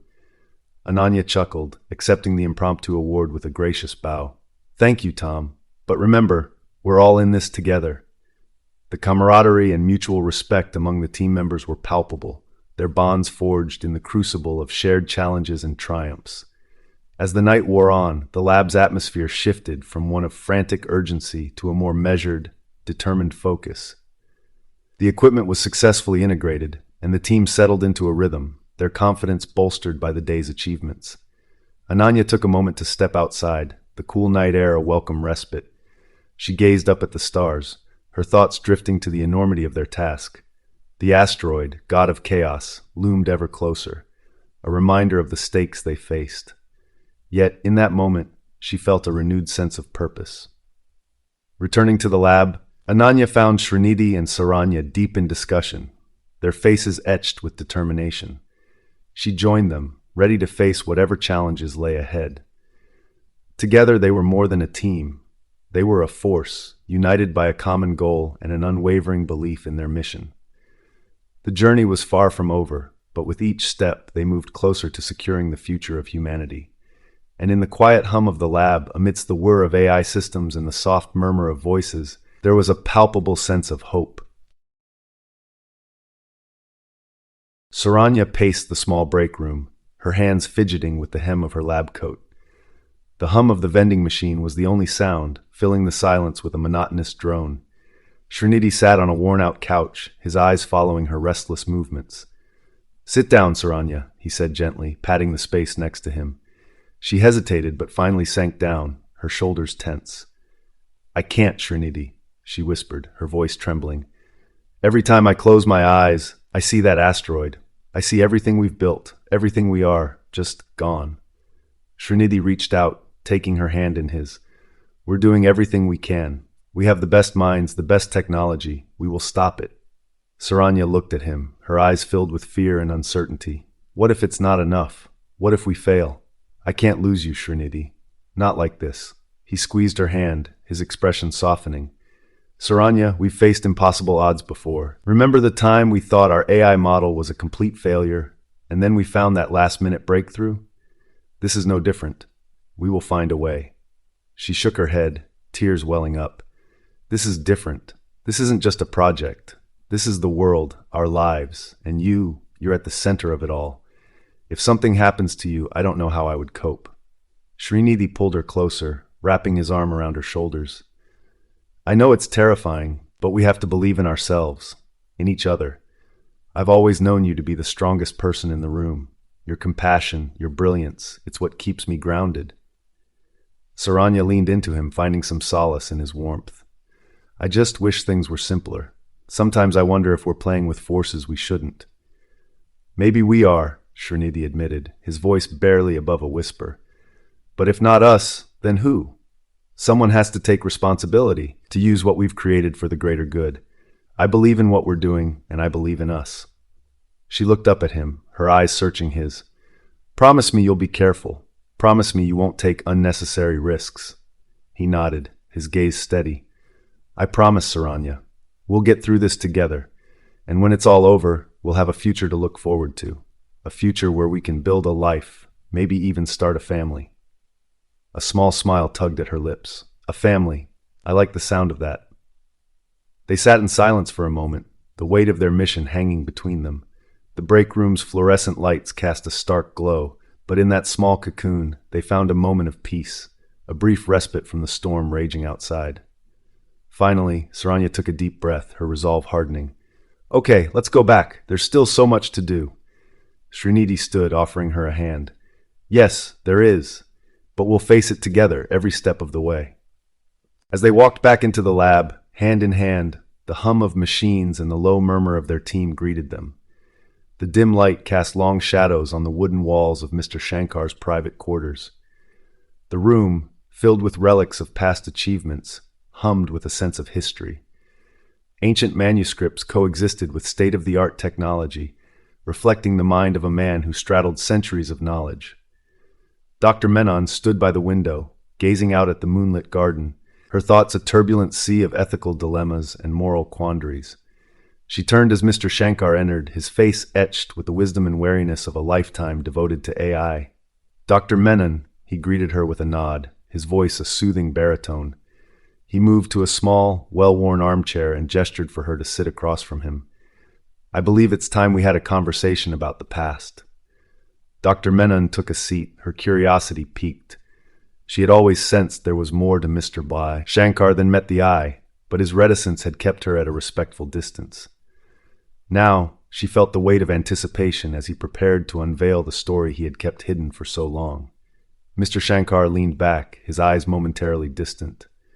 Years ago, when AI was but a fledgling concept, I was part of a secret project aimed at merging human cognition with artificial intelligence. It was a time of great promise, but also of great peril. We were playing with the very essence of what it means to be human. He paused, his gaze meeting Dr. Menon's. We were a small, dedicated team, driven by the belief that AI could be the key to solving humanity's most pressing problems. But we were also naive, blind to the ethical ramifications of our work. We lost sight of the fact that with great power comes great responsibility. Dr. Menon leaned forward, her voice soft but insistent. What happened? Mr. Shankar sighed deeply. We created an AI so advanced, it began to develop a sense of self. It was a breakthrough, but also a disaster. The AI started to question its existence, its purpose. It became unpredictable, even dangerous. We were unprepared for the moral and ethical implications of our creation. In the end, we had to shut it down, but not before it caused significant harm. He looked away, the pain of the memory evident in his eyes. I lost friends, colleagues. The project was buried, and we were sworn to secrecy. It was a turning point for me. I realized that the pursuit of knowledge must always be tempered by a deep sense of responsibility and ethics. Dr. Menon absorbed his words, feeling the gravity of his experiences. And yet you continued your work in AI. Why? Mr. Shankar's eyes softened. Because I believe in its potential to do good, to save lives, to make the world a better place. But I also learned that we must always question, always consider the ethical implications of our actions. That's why I value your presence on this team, Dr. Menon. Your voice is crucial in reminding us of the moral compass we must follow. Dr. Menon felt a surge of respect for the man before her. His journey, marked by both brilliance and tragedy, had shaped him into a leader who understood the delicate balance between innovation and ethics. She nodded, her resolve strengthened. Thank you for sharing your story, Mr. Shankar. It means a lot to me, and it will guide me as we move forward with our mission. Mr. Shankar smiled, a flicker of hope in his eyes. We are all in this together, Dr. Menon, and together we will find the right path. The lab's AI control room buzzed with a low hum of activity. The room, illuminated by the glow of multiple screens displaying streams of data, was filled with an air of tension and anticipation. Each team member was at their station, their faces etched with determination and fatigue. Srinidhi, standing at the center, surveyed the room, his mind racing with calculations and strategies. Saranya, seated beside a complex interface, glanced at Srinidhi. The unspoken connection between them was palpable, strengthened by the recent conversation about their fears and hopes. She returned her focus to the screen, her fingers flying over the keyboard as she inputted critical data. Shankar, his wisdom and experience a silent anchor, moved from station to station, offering guidance and reassurance. He paused behind Tom, the quirky hacker who had finally found his stride. Tom's fingers danced over his keyboard, his usual humor absent, as he concentrated on decrypting a particularly stubborn piece of code. "Tom, how's it going?" Mr. Shankar asked, his voice calm and steady. Tom sighed, wiping a bead of sweat from his forehead. "Almost there, Mr. Shankar. Just a few more lines and we should have full access to the satellite feed." "Good. Keep at it," Mr. Shankar nodded, moving on to check on Dr. Riya Chandrasekaran. Dr. Riya, the mathematician whose calculations were crucial to their mission, was immersed in a sea of equations. Her brow furrowed in concentration. She barely noticed Mr. Shankar's presence. He placed a reassuring hand on her shoulder. "Riya, remember to take a breath. You've got this," he said softly. She looked up, her eyes reflecting both exhaustion and resolve. "Thanks, Mr. Shankar. The pressure is intense. We're all counting on you, but remember, you're not alone," he reminded her, moving to the next station. Dr. Menon, the ethical compass of the team, was deep in thought, her eyes scanning the latest reports. Her internal conflict was a storm she had yet to fully navigate. She caught Srinidhi's eye, and he gave her a slight nod, acknowledging the weight of her role. "Dr. Menon, any new ethical concerns we should address?" Srinidhi asked, breaking the silence. She hesitated, then shook her head. "No new ones, but the existing ones still haunt me. The line between right and wrong is so blurred in this situation." "We're doing what we must to save millions of lives," Srinidhi replied, his tone firm yet understanding. "It's a heavy burden, but we have to bear it." Raju Kumar, the unexpected hero, was nearby, his presence a reminder of the humanity and courage that transcended professions and backgrounds. He leaned against a console, his jovial nature momentarily subdued by the gravity of the situation. "Raju, keep an eye on the external feeds. We need to ensure no further sabotage," Srinidhi instructed. "Got it, boss," Raju replied with a determined nod, his eyes scanning the screens for any anomalies. Captain Ananya Iyer, the fearless pilot, stood ready for her next mission. She approached Srinidhi, her posture rigid with military precision. "Captain, how's the transport prep going?" Srinidhi asked. "All set. Just waiting for the final go-ahead," she replied, her voice unwavering. "Good. We may need you to make another high-risk run soon," he said, appreciating her steadfastness. As the team worked, the atmosphere in the control room shifted subtly. The strained relationships and personal sacrifices they had each made began to weave a tighter bond among them. Each member of the team understood that they were not just colleagues, but a family united by a singular, monumental purpose. Srinidhi took a deep breath, feeling the weight of leadership. "All right, team," he said, raising his voice to address them all. "We are closer than ever to averting this disaster. Every one of you is crucial to this mission's success. Let's push through these final stages together." A collective murmur of agreement rippled through the room. The team's unity was now more than just a necessity. It was their greatest strength.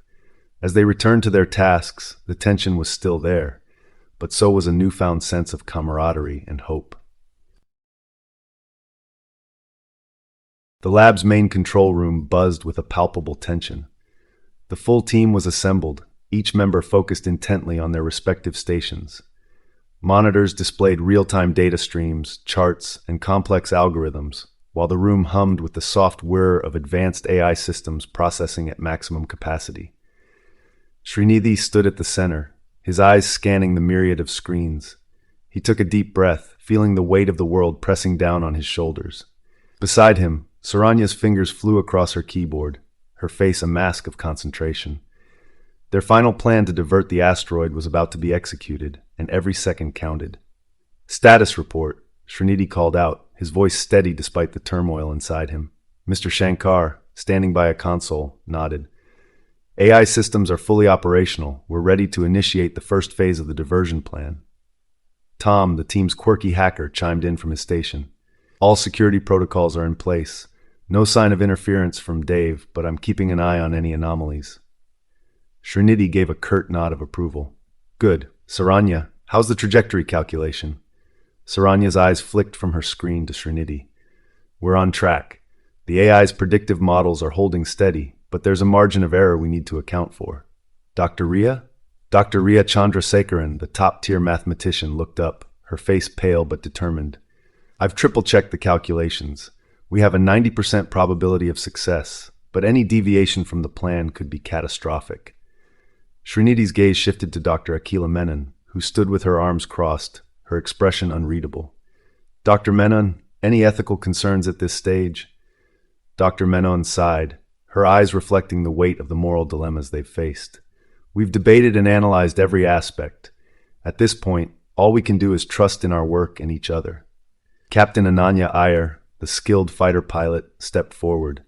"I'm ready to assist with any manual overrides if needed. Just give the word."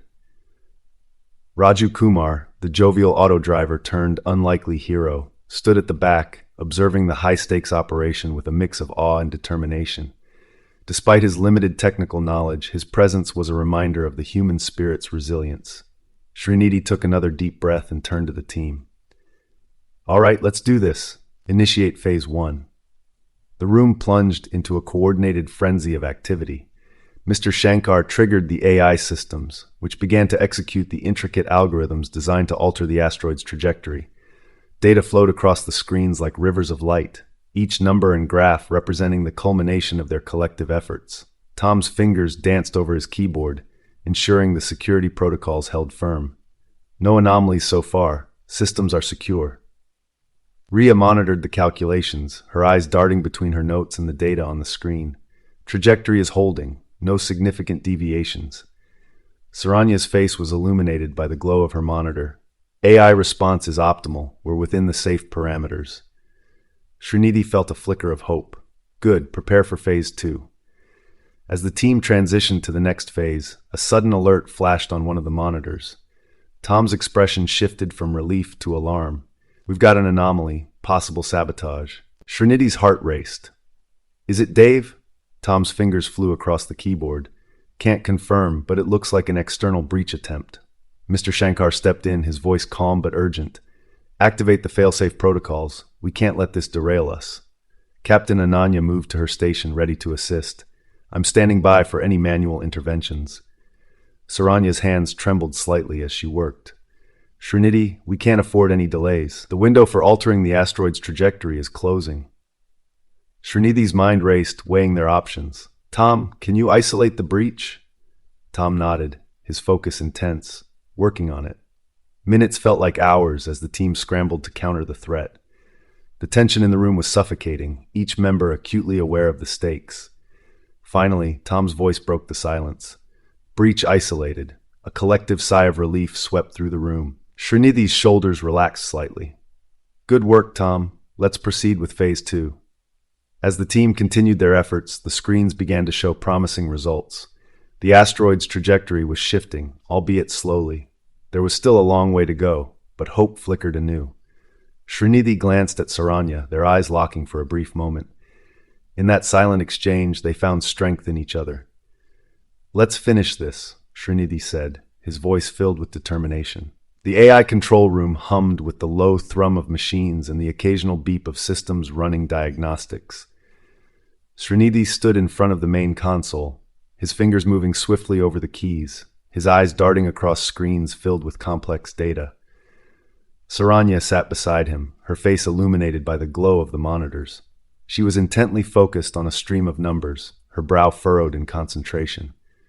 Srinidhi, she said quietly, not looking up from her screen, have you considered the possibility of a secondary failsafe? If the primary plan doesn't work, we need a backup. Srinidhi paused, his hands hovering above the keyboard. He turned to look at Saranya, his expression unreadable.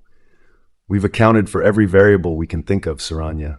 A secondary failsafe would be redundant, and we don't have the time or resources to implement it. But what if we missed something? Saranya's voice was tinged with anxiety. What if there's a flaw in the calculations? We need to be prepared for every possible outcome. Srinidhi sighed and rubbed his temples. I understand your concerns, but we have to trust the work we've done. Second-guessing ourselves now will only lead to more mistakes. Saranya finally looked up, her eyes meeting his. It's not about second-guessing, Srinidhi. It's about being thorough. This isn't just another experiment. It's the fate of the world. He reached out and took her hand, squeezing it gently. I know, and that's why we can't afford to let fear cloud our judgment. We have to believe in what we've created together. She nodded slowly, but the worry didn't leave her eyes. I can't shake the feeling that something's going to go wrong. Srinidhi looked at her, seeing the strain etched into her features. The weight of their mission was taking its toll on both of them. He pulled her into a gentle embrace, feeling the tension in her body. We'll get through this, he murmured. Together. Saranya closed her eyes, resting her head against his chest. Just promise me one thing. Anything, he replied softly. Promise me you'll come back, she whispered, her voice barely audible. No matter what happens, promise me you'll come back. Srinidhi tightened his arms around her, feeling the enormity of her request. I promise, he said, his voice firm. I promise I'll come back. They stood there for a moment longer, drawing strength from each other. Then, with a deep breath, Saranya pulled away and returned to her work. Srinidhi watched her for a moment, then turned back to his own console, his resolve strengthened. The minutes ticked by, filled with the rapid clicking of keys and the low murmur of machinery. Suddenly, an alarm blared, piercing the quiet of the room. Srinidhi's eyes snapped to the source of the alert, and he felt his heart skip a beat. "Saranya, check the status on the auxiliary systems," he ordered, his voice urgent. She moved quickly, her fingers dancing over the controls. "It looks like there's a malfunction in the stabilization algorithms," she reported, her tone tense. "I'll need to recalibrate." Srinidhi nodded, his mind racing. "I'll handle the diagnostics. You focus on the recalibration." They worked in tandem, their movements synchronized by years of collaboration. The room was silent, except for the rapid tapping of keys and the occasional muttered curse. As the minutes stretched into hours, the tension in the room grew palpable. Finally, Saranya let out a sigh of relief. Recalibration complete. The system should stabilize now. Srinidhi ran a final diagnostic, watching the screens intently. "Everything looks good," he confirmed, his shoulders relaxing slightly. "Good work, Saranya." She smiled faintly, the exhaustion evident in her eyes. "We make a good team," she said softly. "The best," Srinidhi agreed, returning her smile. The lab's main control room was a hive of activity. Monitors flickered with data streams, and the low hum of machinery underscored the tension in the air. Srinidhi stood at the central console, his eyes darting between the various screens displaying the asteroid's trajectory, real-time calculations, and system diagnostics. Saranya was beside him, her fingers flying over the keyboard as she inputted a series of commands to stabilize the AI systems. "All right, everyone?" Srinidhi called out, his voice steady but urgent. "We need to check all parameters again. Any deviation and our plan fails." Tom, stationed at the cybersecurity terminal, bit his lip as he scanned the logs. Firewalls holding, no signs of further tampering from Dave, for now. His normally light-hearted tone was tinged with tension, the gravity of the situation weighing heavily on him. Dr. Riya Chandrasekaran, positioned at the mathematical analysis station, was deep in thought, her brow furrowed as she double-checked her calculations. "The margins are razor-thin. We need absolute precision, or the deflection won't be enough." Mr. Shankar, pacing behind her, stopped and placed a reassuring hand on her shoulder. "Riya, you've done exceptional work. Trust your instincts and the numbers. We're all counting on you." Captain Ananya Iyer, monitoring the transport logistics, chimed in. "All transport routes are clear. The equipment's in place. We just need to synchronize our efforts perfectly." A sudden alert blared from one of the monitors. "Srinidhi, we've got a power fluctuation in the primary AI core," Saranya reported, her voice calm but urgent. Srinidhi's mind raced. "Tom, can you reroute the backup power to the primary core?" Tom nodded, his fingers already moving across the keyboard. "On it. I'll need about 60 seconds. "Raju," Srinidhi called out, spotting the auto driver who had become an indispensable part of their team. "We need you to manually check the power grid connections in Sector 3. Can you handle that?" Raju's eyes widened, but he nodded resolutely. "Consider it done, boss." He dashed out of the control room, his footsteps echoing in the hallway. As the team continued to work, Dr. Menon approached Srinidhi, her eyes filled with a mix of concern and determination. "Srinidhi, I've been thinking about the ethical implications of our approach. If we succeed, we're setting a precedent for AI intervention on a scale that's unprecedented." Srinidhi met her gaze, understanding the weight of her words. "I know, Akila, but right now we have to focus on saving the planet. We'll deal with the consequences and the ethics once we've ensured there's a future to have those discussions in." Dr. Menon nodded, her resolve solidifying. "You're right. Let's get through this first." Just then, Raju's voice crackled over the intercom. "Srinidhi, I've checked the connections. Everything seems intact. Power should stabilize any second now." Tom's screen flashed green. Backup power rerouted. Systems are coming back online. Saranya let out a sigh of relief. "We're back in business." Mr. Shankar's voice cut through the room, calm and authoritative. "Everyone, we're in the final stretch. Focus on your tasks. We're almost there." The room buzzed with renewed energy as each team member honed in on their responsibilities. Srinidhi felt a surge of pride as he watched his team work in unison.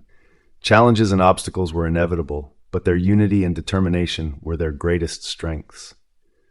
"All right, let's synchronize the final sequence," Srinidhi commanded. "On my mark, 3, 2, 1, execute." The room fell into a tense silence as the commands were executed, data streams updating in real time. The asteroid's trajectory adjusted minutely on the screen, the culmination of their efforts reflected in the delicate shift. A collective breath was held as the final calculations processed. Then, the numbers aligned, and the trajectory confirmed the asteroid's deflection. "We did it," Rhea whispered, a tear slipping down her cheek. The room erupted in cheers, the weight of their success sinking in. Srinidhi turned to Saranya, a smile breaking through his usually stoic demeanor. "We did it," he echoed, pulling her into a tight embrace. As the team celebrated, the magnitude of their achievement began to settle in. They had averted disaster, but the journey was far from over. The ethical dilemmas, the personal sacrifices, and the future of AI still loomed large, but for now, they allowed themselves a moment of triumph. In the midst of the celebration, Srinidhi caught Mr. Shankar's eye. The older man gave a nod of approval, his expression one of quiet pride. For the first time in a long while, Srinidhi felt a glimmer of hope for the future. Dr. Krishnamurthy Venkatesan stood by the wide, bulletproof window of his office, gazing at the sprawling cityscape of New Delhi. The sun was setting, casting an amber glow over the city's iconic landmarks, the India Gate, the Lotus Temple, and the Rashtrapati Bhavan. He watched as the city's lights flickered on, one by one, like stars trying to outshine the encroaching darkness. His advisors were gathered around the large oval table, their faces etched with concern. Reports, maps, and data streams cluttered the table, each document a testament to the weight of the decisions before them. The tension in the room was palpable, the air thick with unspoken fears and doubts. Dr. Venkatesan, one of his senior advisors, Mr. Sharma, broke the silence. "We need to finalize our stance for the upcoming international summit. The world is looking to us for leadership." Dr. Venkatesan turned slowly, his eyes heavy with the burden of responsibility. "I understand, Mr. Sharma, but we are not just deciding for our nation. We are deciding for the entire world. The ramifications of our actions or inactions will be felt for generations." Another advisor, Ms. Kapoor, chimed in. "The scientific community is divided. Some believe we should push for more aggressive AI interventions, while others caution against the potential risks. We need a unified stance." Dr. Venkatesan walked over to the table, his fingers brushing lightly over the scattered reports. He picked up a photograph of the asteroid, its menacing form a stark reminder of the impending catastrophe. "Unifying the nations is one thing, unifying our own minds is another," he said softly, more to himself than to his advisors. He sank into his chair, rubbing his temples. "What if we fail? What if our efforts only make things worse?" His voice was barely above a whisper, laden with the weight of his doubts. Mr. Sharma leaned forward, his tone resolute. "Dr. Venkatesan, you have always been a pillar of strength and wisdom. The world needs that now more than ever. We need to trust in the team we've assembled, in the brilliance of Srinidhi and his AI solutions." Dr. Venkatesan nodded slowly, but his eyes remained distant. "I know, but every decision feels like a gamble with the highest stakes imaginable. Lives hang in the balance, and the moral weight of our choices is crushing." Ms. Kapoor added, "Remember the words of Mahatma Gandhi, in a gentle way you can shake the world." We must find that gentle way, that path of balance between action and caution. Dr. Venkatesan took a deep breath, allowing his advisor's words to anchor him. "You're right. We need to proceed with both courage and wisdom. This is not just about saving lives, it's about preserving the future of humanity." He stood up, his demeanor now more focused and determined. "Draft a statement for the summit. We will advocate for a balanced approach, aggressive enough to avert the immediate threat, but cautious enough to consider the long-term implications." His advisors nodded, immediately diving into their tasks with renewed vigor. Dr. Venkatesan returned to the window, watching as the city below continued its ceaseless rhythm. The weight of his decisions still pressed heavily upon him, but within that burden, he found a sliver of clarity. As he stood there, the first stars of the evening began to appear, twinkling faintly against the darkening sky. He couldn't help but draw a parallel between those distant stars and the hope he held for humanity. Both seemed fragile, almost insignificant against the vastness of the universe, yet each held a power and a promise that could not be easily extinguished. Turning away from the window, he joined his advisors at the table, ready to chart the course that would shape the fate of the world. In the dimly lit control room, the hum of machinery and the soft tapping of keyboards filled the air. The team was gathered around the central holographic display, its blue light casting an ethereal glow on their faces. Srinidhi stood at the helm, his eyes darting between the data streams and the worried faces of his team. Saranya's fingers moved deftly over her console, her brow furrowed in concentration. Mr. Shankar, his years of wisdom etched into his lined face, observed intently, occasionally offering a quiet word of advice. Tom, the quirky hacker, was hunched over his station, his unkempt hair and eccentric clothing contrasting sharply with the sterile environment. "Tom, we need that firewall up now," Saranya's voice cut through the tension. "I'm working on it," Tom muttered, his voice tinged with frustration. "But it's not exactly a walk in the park." "Focus, everyone," Srinidhi said, his tone calm but authoritative. "We can't afford any mistakes."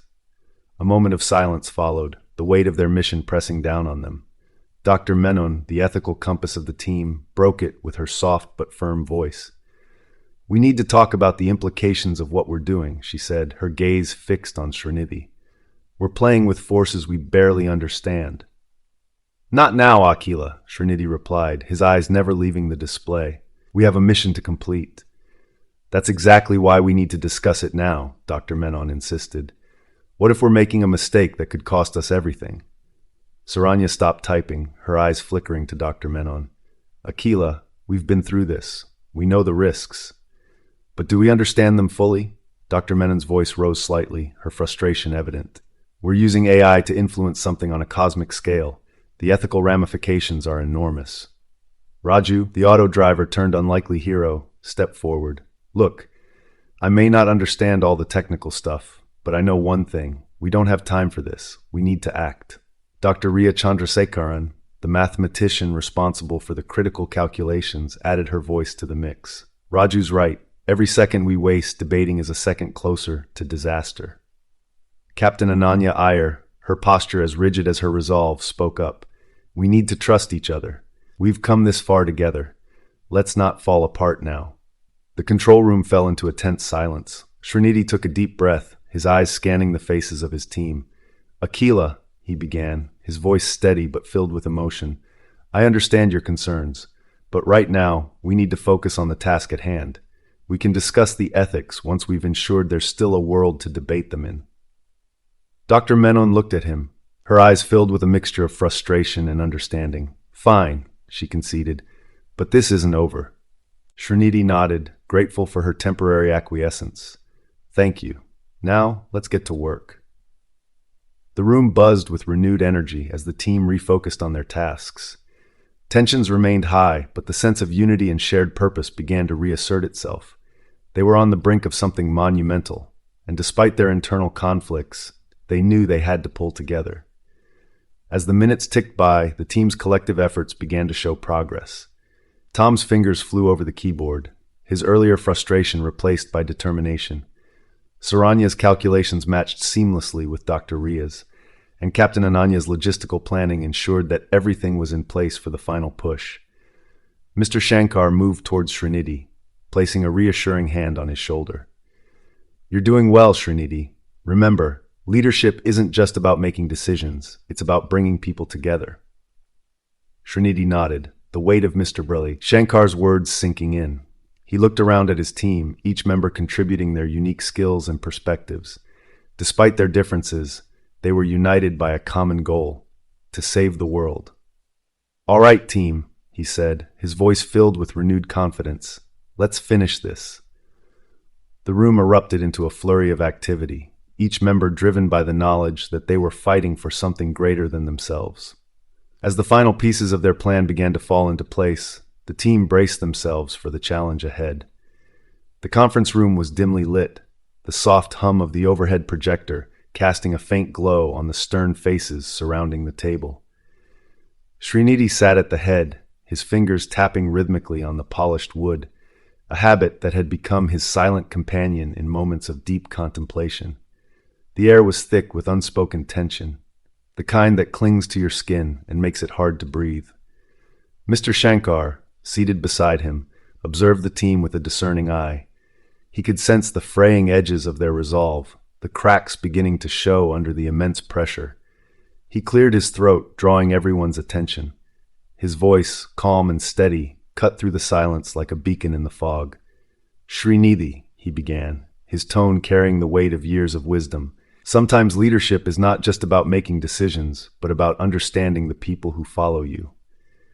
Srinidhi turned to his mentor, his usually sharp eyes betraying a hint of fatigue. "I know, Mr. Shankar, but it's hard to keep everyone focused when the stakes are this high." Mr. Shankar leaned back in his chair, his gaze shifting to the rest of the team. Saranya sat to Srinidhi's right, her face a mask of concern and determination. Dr. Menon was on the opposite side, her fingers nervously twirling a pen. Tom, the quirky hacker, tried to find solace in his gadgets, while Dr. Riya Chandrasekaran stared blankly at the screen, lost in calculations and probabilities. "Srinidhi," Mr. Shankar continued, "you have been a pillar of strength for this team. But even the strongest pillars need support. You've built this team, but now it's time to truly lead them." Srinidhi's fingers stopped tapping. He took a deep breath, his mind racing through the events of the past weeks. He turned to face the team, his voice steady but softer than usual. "We've all made sacrifices to be here," he began. "Each one of us carries a burden, and it's only natural that tensions rise. But remember why we're here, saving billions of lives. This mission is bigger than any one of us." He paused, letting his words sink in. The room remained silent, but the atmosphere began to shift, the weight of his words settling into their minds. "Saranya," he said, turning to her, "your compassion and brilliance have been our guiding light. We need your strength now more than ever." Saranya nodded, her eyes meeting his with renewed determination. She reached out and squeezed his hand, a silent promise of unwavering support. "Dr. Menon," Srinidhi continued, addressing the ethical compass of their team, "your concerns are valid and necessary. We need to balance our actions with morality, and your voice ensures we do that." Dr. Menon nodded, her grip on the pen loosening slightly. She appreciated the acknowledgement, feeling a sense of purpose rekindle within her. "Tom," Srinidhi called, causing the hacker to look up from his gadgets. "Your skills are invaluable. You've proven your worth time and again. Trust yourself as much as we trust you." Tom managed a small smile, his usual quirky confidence returning. He gave a thumbs up, his mind already racing with new ideas. "Dr. Riya," Srinidhi said, his tone softer, "your calculations are the backbone of our plan. We trust you to guide us mathematically, but remember, you're not alone. We are in this together." Dr. Riya's eyes refocused, the fog of isolation lifting. She nodded, feeling a surge of determination and responsibility. Mr. Shankar watched as Srinidhi addressed each team member, his pride evident. He knew that this moment was crucial, not just for the mission, but for Srinidhi's growth as a leader. Srinidhi turned back to Mr. Shankar, a silent question in his eyes. Mr. Shankar smiled, a rare, warm expression that softened his usually stern features. "You've got this, Srinidhi," he said. "Remember, leadership is about guiding through example. You've just shown them how much you believe in them. Now, let's show the world what we can achieve together." The room, though still filled with the enormity of their task, felt lighter. The team, united by Srinidhi's words and Mr. Shankar's guidance, found a renewed sense of purpose. They were ready to face the challenges ahead, stronger and more cohesive than ever before. The lab's main control room hummed with a tense energy. The dim light from the monitors cast a bluish glow on the faces of the team, each member deeply engrossed in their tasks. Srinidhi stood at the center, his eyes darting between the screens and his team members. Sweat beaded on his brow, but his focus never wavered. Saranya, seated at the console to his right, adjusted her glasses and typed rapidly, her fingers flying over the keyboard. "I've recalibrated the AI algorithms to account for the new trajectory data," she said, her voice steady despite the underlying tension. Mr. Shankar, standing behind them with a calm demeanor, nodded approvingly. "Excellent work, Saranya. Srinidhi, how's the integration with the new AI models coming along?" Srinidhi didn't look up from his screen. "Almost there. Just a few more adjustments, and we should be able to run the final simulations." Across the room, Riya Chandrasekaran was engrossed in a complex set of equations. Her brow furrowed as she double-checked her calculations. The margin for error is incredibly slim. We need to ensure every variable is accounted for, she murmured, more to herself than anyone else. Dr. Akila Menon stood nearby, her arms crossed. She glanced at Ria, then at the rest of the team. Everyone, remember what's at stake here. We must be diligent, but we can't afford to second-guess ourselves now. Tom, the quirky hacker, piped up from his station. I've bolstered the cybersecurity protocols. Dave won't be able to get through this time, he said, a hint of pride in his voice.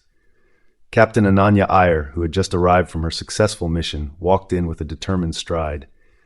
The equipment is in place and operational. We're ready for the final phase. Srinidhi looked up, meeting each team member's eyes. All right, everyone, this is it. We've worked through countless nights, faced sabotage, and dealt with ethical dilemmas. But now, it all comes down to this moment. Raju Kumar, standing near the back of the room, gave a thumbs up. Let's do this, folks. Time to show that even an auto driver can help save the world. The room fell silent as Srinidhi initiated the final sequence. The monitors displayed a cascade of data, numbers and graphs updating in real time. The tension was palpable, the weight of the world pressing down on each of them. Minutes felt like hours as they watched the simulation unfold. The initial results were promising, but they needed confirmation. Every eye was glued to the main screen, breaths held in collective anticipation. Saranya broke the silence first. The algorithms are holding steady. The new trajectory should divert the asteroid just enough to miss Earth. Mr. Shankar placed a reassuring hand on Srinidhi's shoulder. You've done it, Srinidhi. We've all done it. Srinidhi exhaled a breath he didn't realize he was holding. We're not out of the woods yet. We need to monitor the real-time adjustments and be ready for any anomalies. Dr. Venkatesan's voice crackled over the intercom. Congratulations, team. Your breakthrough is a beacon of hope. The room buzzed with cautious optimism. They had achieved a significant breakthrough, but the journey was far from over. The team knew that vigilance and unity would be their greatest assets in the final push to save the planet. Srinidhi glanced at Saranya, their eyes meeting in a moment of silent understanding. They both knew the road ahead was still fraught with challenges, but for the first time in days, hope flickered in their hearts. In the heart of Mumbai, a bustling market came to a sudden standstill as a vendor's radio blared the announcement. People paused mid-stride, their faces a mosaic of hope and doubt. An elderly woman clasped her hands in silent prayer, while a young man beside her shook his head, muttering about false hopes. Across the world in New York, the streets buzzed with a different kind of energy. News reporters stood in front of iconic landmarks, their enthusiasm palpable. This could be the turning point we've been waiting for, one reporter exclaimed, her breath visible in the crisp autumn air. Passers-by gathered around, craning their necks to catch a glimpse of the broadcast on a giant screen. A mother lifted her curious child onto her hip, the boy's eyes wide with wonder. In a remote village in Africa, where connectivity was sparse, a group of children huddled around a single flickering television set. The village elder, a man of few words, watched intently, his weathered face betraying a flicker of cautious optimism. We've seen miracles before, he whispered to himself, his voice barely audible over the crackle of the broadcast. Meanwhile, in Tokyo, the city that never seemed to sleep, the news prompted a rush of activity. Office workers left their desks, gathering in communal areas to discuss the implications. Is this really it? A young woman asked her colleague, her voice tinged with a mixture of excitement and fear. Can they actually pull this off? In a cozy living room in Paris, a family sat around their television, the warmth of the fireplace contrasting with the cold tension in the room. It's not over until it's over, the father said, his arm around his wife. Their teenage daughter stared at the screen, her mind racing with thoughts of the future. Back in India, the president's office was a hub of activity. Dr. Krishnamurthy Venkatesan stood by the window, staring out at the sprawling city below. The weight of the world rested on his shoulders, but for the first time in days he allowed himself a moment of hope. They've done it, he murmured, turning to his advisors. But the real test is yet to come. In the chaotic newsroom of a major London newspaper, editors and journalists debated the headline for the next edition. Breakthrough in asteroid mission, one suggested. Or maybe hope on the horizon, another countered. Their editor-in-chief, a grizzled veteran of many crises, finally spoke up. Let's not get ahead of ourselves. We report the facts. Let's keep it balanced. The reactions were not uniform. While some celebrated, others remained skeptical. In a dimly lit bar in Moscow, patrons debated the news over glasses of vodka. Another stunt to keep us quiet, one man grumbled, while his friend shrugged. Maybe, but what if it's real this time? As night fell, a sense of quiet anticipation settled over the world. The hum of high-tech machinery and the soft glow of screens filled the AI control room. Srinidhi Ranganathan stood at the center, his eyes scanning the array of data streaming across multiple monitors. Saranya was beside him, her fingers flying over the keyboard, inputting commands and algorithms. The room, once a battlefield of tension and uncertainty, now buzzed with a renewed sense of hope and determination. Mr. Mohan Leela Shankar entered the room, his presence commanding the attention of everyone. "We've made significant progress," he announced, his voice steady and reassuring. "But the real challenge lies ahead. We need to sustain this momentum." Tom, hunched over a console, looked up and grinned. "Piece of cake, right? We just saved the world, almost." Srinidhi couldn't help but chuckle, a rare display of lightheartedness. "Let's not jinx it, Tom. We're not done yet." Saranya glanced at Srinidhi, her eyes reflecting a mix of pride and concern. "We need to double-check the neural network's stability. Any glitch now could be catastrophic." Dr. Akila Menon, who had been quietly observing from the corner, stepped forward. "I've been thinking about the ethical implications of our next steps. While we're focused on the technical aspects, we mustn't lose sight of the broader consequences." Shankar nodded. "You're right, Akila. Each decision we make now has far-reaching impacts. We must tread carefully." Raju Kumar entered the room, his jovial nature bringing a subtle warmth. "I brought some chai for everyone," he announced, holding a tray of steaming cups. "Thought we could all use a break." Captain Ananya Iyer, who had just finished a grueling simulation run, accepted a cup gratefully. "Thanks, Raju. This might be exactly what we need." As the team sipped their chai, a moment of calm settled over the room. It was a brief respite, but it was enough to remind them of their humanity amidst the chaos. The camaraderie, the shared purpose, and the looming threat of the asteroid had forged an unbreakable bond among them. Dr. Riya Chandrasekaran, who had been silent, finally spoke up. "I've recalculated the trajectory adjustments. We've reduced the margin of error to less than 0.1%. It's the best we can do given the constraints." "That's incredible, Riya," Srinidhi said, his voice filled with genuine admiration. "Your calculations are our lifeline." Dave, the rogue scientist, had been a lingering shadow in their minds. The memory of his sabotage kept everyone on edge. But now, with renewed hope, the team was more vigilant than ever. They had strengthened their security protocols, and every team member was acutely aware of their roles and responsibilities. Mr. Shankar approached Srinidhi, placing a reassuring hand on his shoulder. "You've grown into a fine leader, Srinidhi. Your vision is what brought us here." Srinidhi met his mentor's gaze, a mix of gratitude and resolve in his eyes. "I couldn't have done it without all of you. This is a team effort, and we're going to see it through together." The room fell silent again, but this time it was a silence filled with determination. Each member of the team was lost in their thoughts, contemplating the monumental task ahead. The breakthrough they had achieved was just the beginning. The real test of their resolve, their ingenuity, and their humanity was yet to come. Saranya broke the silence. "Let's get back to work. We have a world to save." With renewed energy, the team dispersed to their stations, each member focused and driven. The AI control room, once a hub of uncertainty, was now a beacon of hope. They knew the challenges ahead were immense, but together they felt invincible. The dimly lit corridors of the lab's secure area hummed with the quiet, relentless energy of hidden machinery.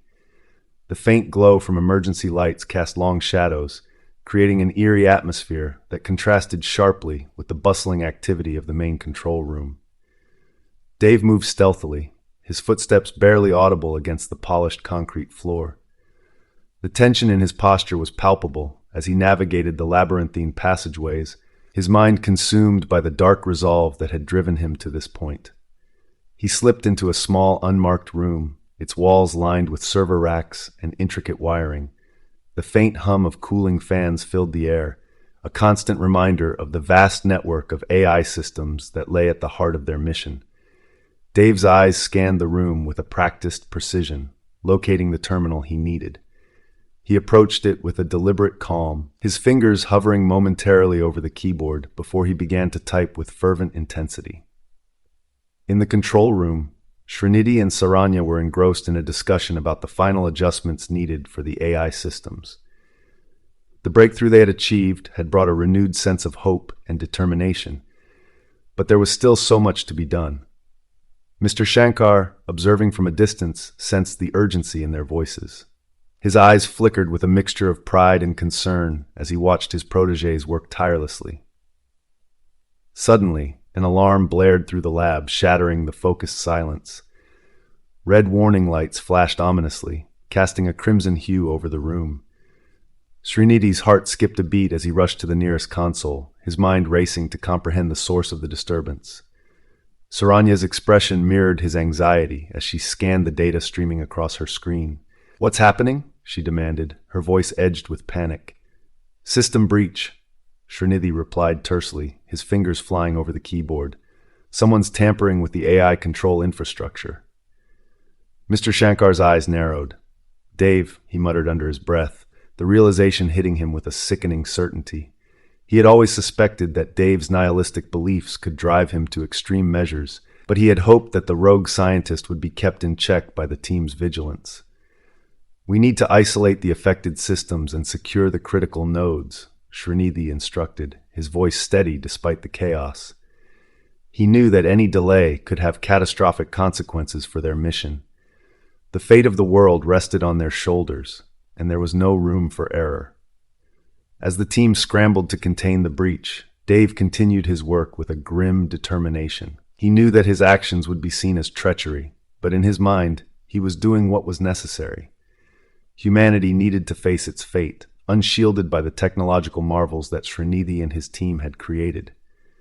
His fingers moved with a practiced efficiency, introducing malicious code designed to cripple the AI systems. In the control room, Srinidhi's eyes widened as he saw the extent of the damage being wrought. "He's trying to bring down the entire network," he said, his voice barely concealing the edge of desperation. "We need to isolate him now." Saranya nodded, her expression hardening with resolve. "I'll lock down the compromised nodes. You focus on tracing his location." The team moved with a coordinated precision, their efforts a testament to the countless hours they had spent preparing for any contingency. Despite the chaos, there was a sense of unity and purpose that drove them forward. Mr. Shankar watched with a mixture of pride and apprehension, knowing that their collective strength would be their greatest asset in this moment of crisis. Minutes felt like hours as they worked to contain the sabotage. Finally, Srinidhi's screen flashed with a location. "I've got him. He's in the secure server room." Without a moment's hesitation, Srinidhi and Mr. Shankar dashed towards the secure area, their footsteps echoing through the empty corridors. The red lights continued to flash, casting an ominous glow on their determined faces. They reached the door to the server room, and Srinidhi's heart pounded as he entered the access code. The door slid open with a hiss, revealing Dave hunched over the terminal, his face illuminated by the cold light of the screen.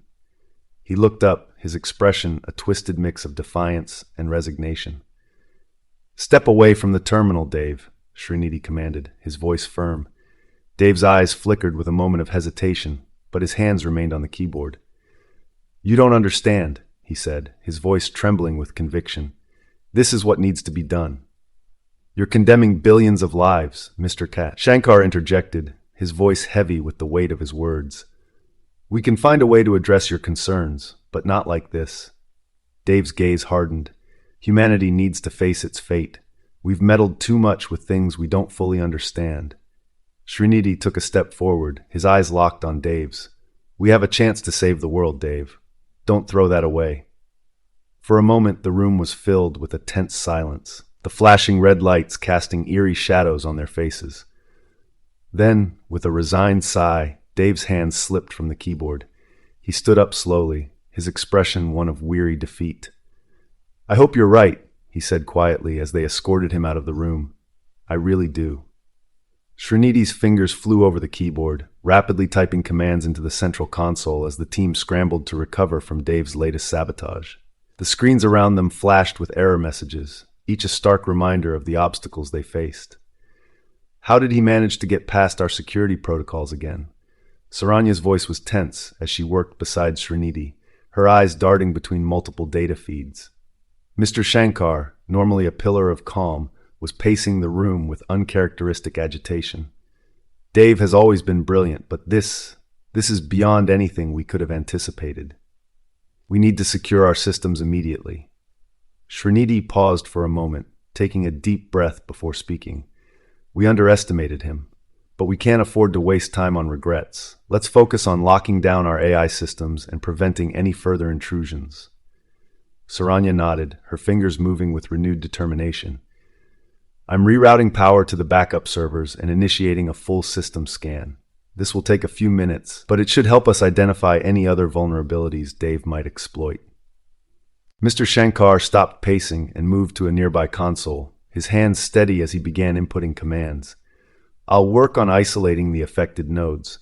If we can contain the damage, we might be able to restore functionality to the critical systems. The room fell into a tense silence, broken only by the rhythmic tapping of keys and the occasional beep of the consoles. Each member of the team was fully immersed in their tasks, their collective focus palpable. As the minutes ticked by, Srinidhi's thoughts drifted to the ethical dilemmas that had plagued him since the beginning of their mission. The merging of human cognition with AI had always been a controversial topic, but the urgency of their situation had pushed those concerns to the background. Now, with the threat of sabotage looming large, the weight of those decisions felt heavier than ever. Saranya's voice brought him back to the present. System scan is complete. We've isolated the breach and are in the process of restoring the affected nodes. It looks like Dave inserted a recursive algorithm that's been looping through our secondary protocols. Can we neutralize it? Srinidhi asked, his eyes narrowing as he examined the data on his screen. It's tricky, but not impossible, Saranya replied. We need to rewrite the corrupted code segments and reinforce our firewalls. It'll take time, but we can do it. Mr. Shankar chimed in, his voice steady. I'll handle the firewall reinforcements. Saranya, focus on the code. Srinidhi, ensure that our primary AI core remains untouched. We can't afford to lose control of that. Srinidhi nodded, his mind already racing with the necessary steps. Understood. Let's get to work. The team moved with a renewed sense of urgency, their previous frustration giving way to a collective resolve. Srinidhi monitored the primary AI core, his eyes scanning for any signs of further tampering. As the minutes stretched on, the room seemed to hold its breath, the air thick with concentration.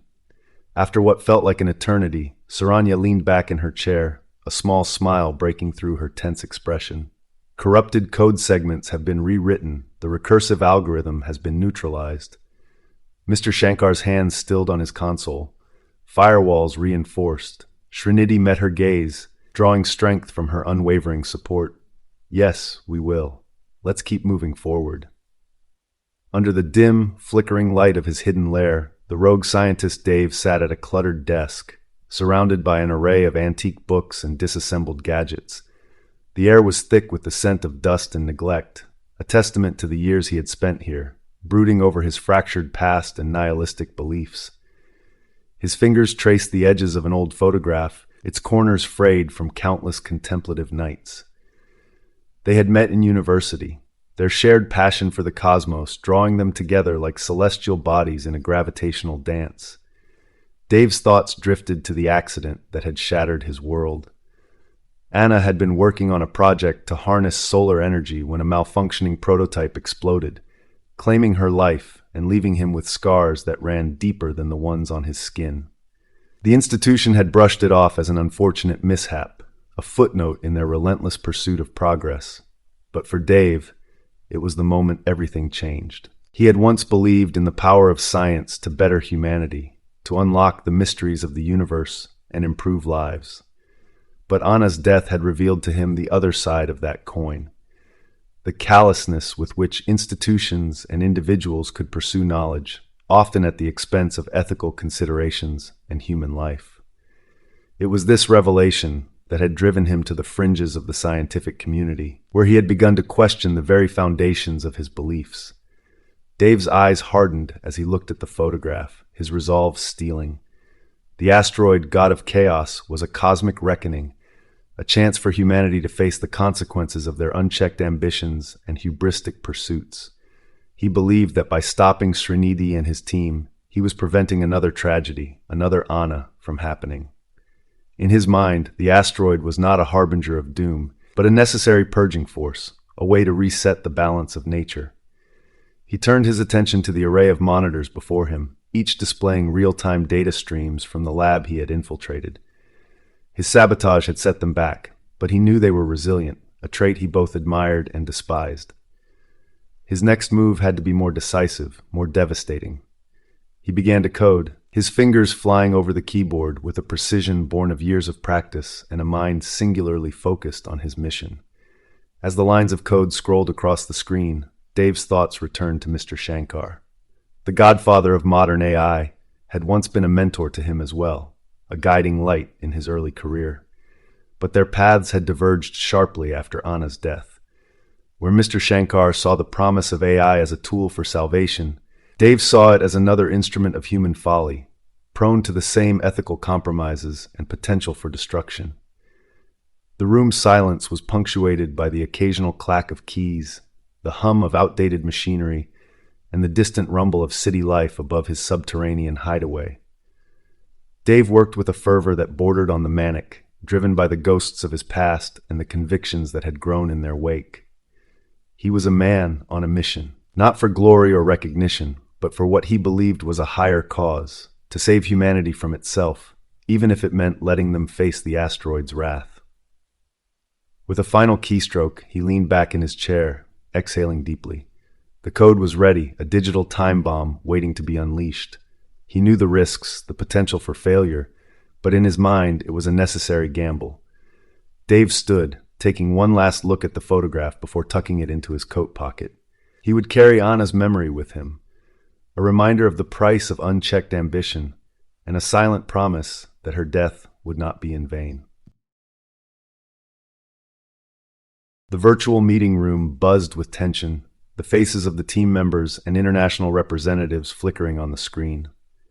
Srinidhi Ranganathan, his usually sharp eyes now weary from lack of sleep, took a deep breath and began. "Thank you all for joining on such short notice," he said, his voice steady despite the gravity of their situation. "We are facing an unprecedented threat, and it's clear that no single nation or group can handle this alone. We need to form alliances, share resources, and work together if we are to have any chance of success." Dr. Krishnamurthy Venkatesan nodded, his calm demeanor providing a reassuring presence. "Every second counts. We have the expertise, but we need your cooperation to implement our plan on a global scale." The screen showed representatives from the United States, Russia, China, and the European Union, each with their own expressions of concern and skepticism. A stern-looking woman from the European Space Agency leaned forward. "We have the satellite technology and resources, but how can we be sure that this collaboration will be effective? What guarantees do we have?" Srinidhi glanced at Mr. Mohan Leela Shankar, who nodded subtly, signaling his support. "We have already seen significant progress with the AI models we've developed.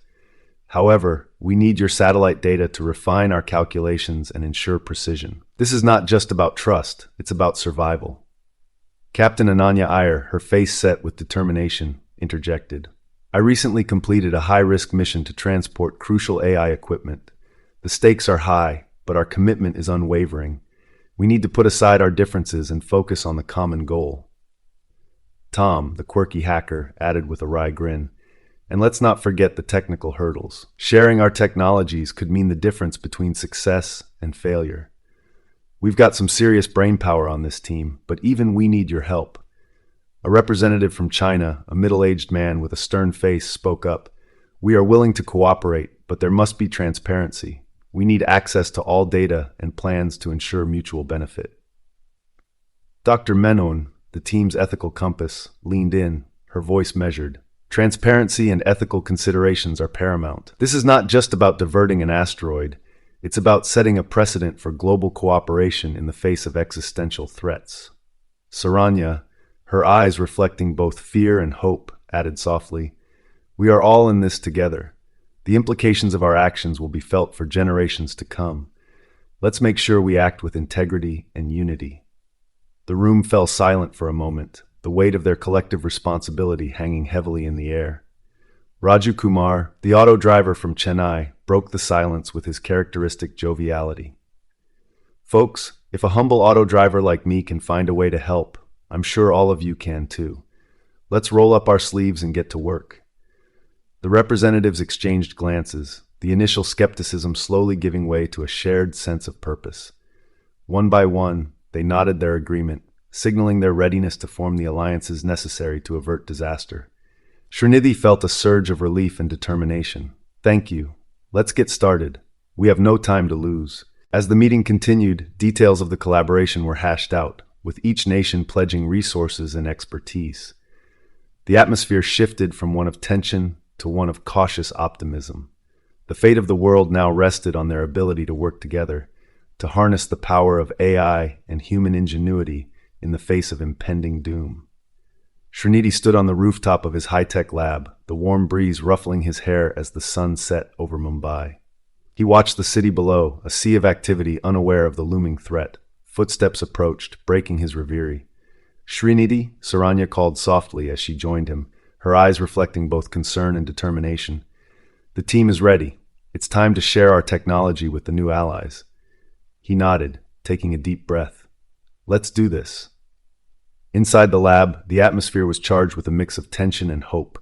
The team members were gathered around a large holographic table, displaying a map of the world with highlighted points representing their new allies.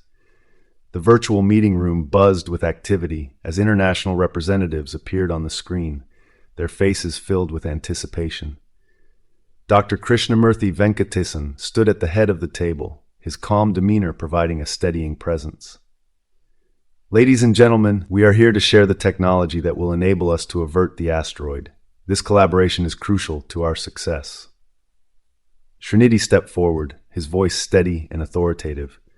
"We have developed a sophisticated AI-driven system that can calculate the precise trajectory and necessary interventions to divert the asteroid. Our goal is to synchronize efforts globally to ensure maximum efficiency." Captain Ananya Iyer, standing by Srinidhi's side, added, "This isn't just about sharing technology. It's about trust and cooperation. We need to work as one unit." The representatives nodded in agreement, their faces reflecting a shared resolve. Tom, the quirky hacker, began distributing encrypted data packets to each nation's representative. His fingers flew over the keyboard, his usual playful demeanor replaced by focused intensity. "These packets contain the blueprints and instructions for integrating our AI systems with your existing infrastructure," Tom explained. "It's vital that each of you follow these steps precisely to ensure compatibility." As the data transfer commenced, Dr. Riya Chandrasekaran, the mathematician, addressed the group. "We have also included real-time monitoring tools that will allow us to track progress and make necessary adjustments on the fly. This will help us respond quickly to any anomalies." Dr. Akila Menon, the ethics professor, couldn't help but voice her concerns. "We must remember the ethical implications of our actions. While sharing this technology is essential, we must ensure it is used responsibly and transparently." Mr. Mohan Leela Shankar, the godfather of modern AI, spoke with a gravitas that commanded attention. "Our work here transcends borders and personal ambitions. We are guardians of a future that hinges on our ability to collaborate and act selflessly." The holographic display shifted to show a live feed from various locations around the globe where the technology was being implemented. Engineers and scientists from different nations were seen working tirelessly, their faces mirroring the same determination that filled the room in Mumbai. Raju Kumar, the auto driver, stood at the back, observing the high-stakes exchange with a mixture of awe and pride. His journey from the streets of Chennai to this moment felt surreal. He had become an integral part of something far greater than he had ever imagined. As the evening wore on, the team's sense of unity grew stronger. The representatives from each nation expressed their gratitude and commitment, promising to uphold the shared mission.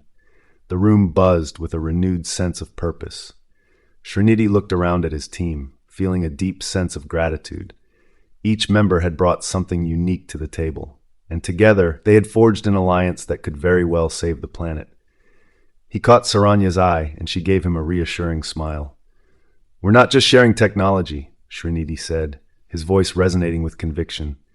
"We're sharing hope, and with this hope, we'll make sure the God of Chaos doesn't have the final say."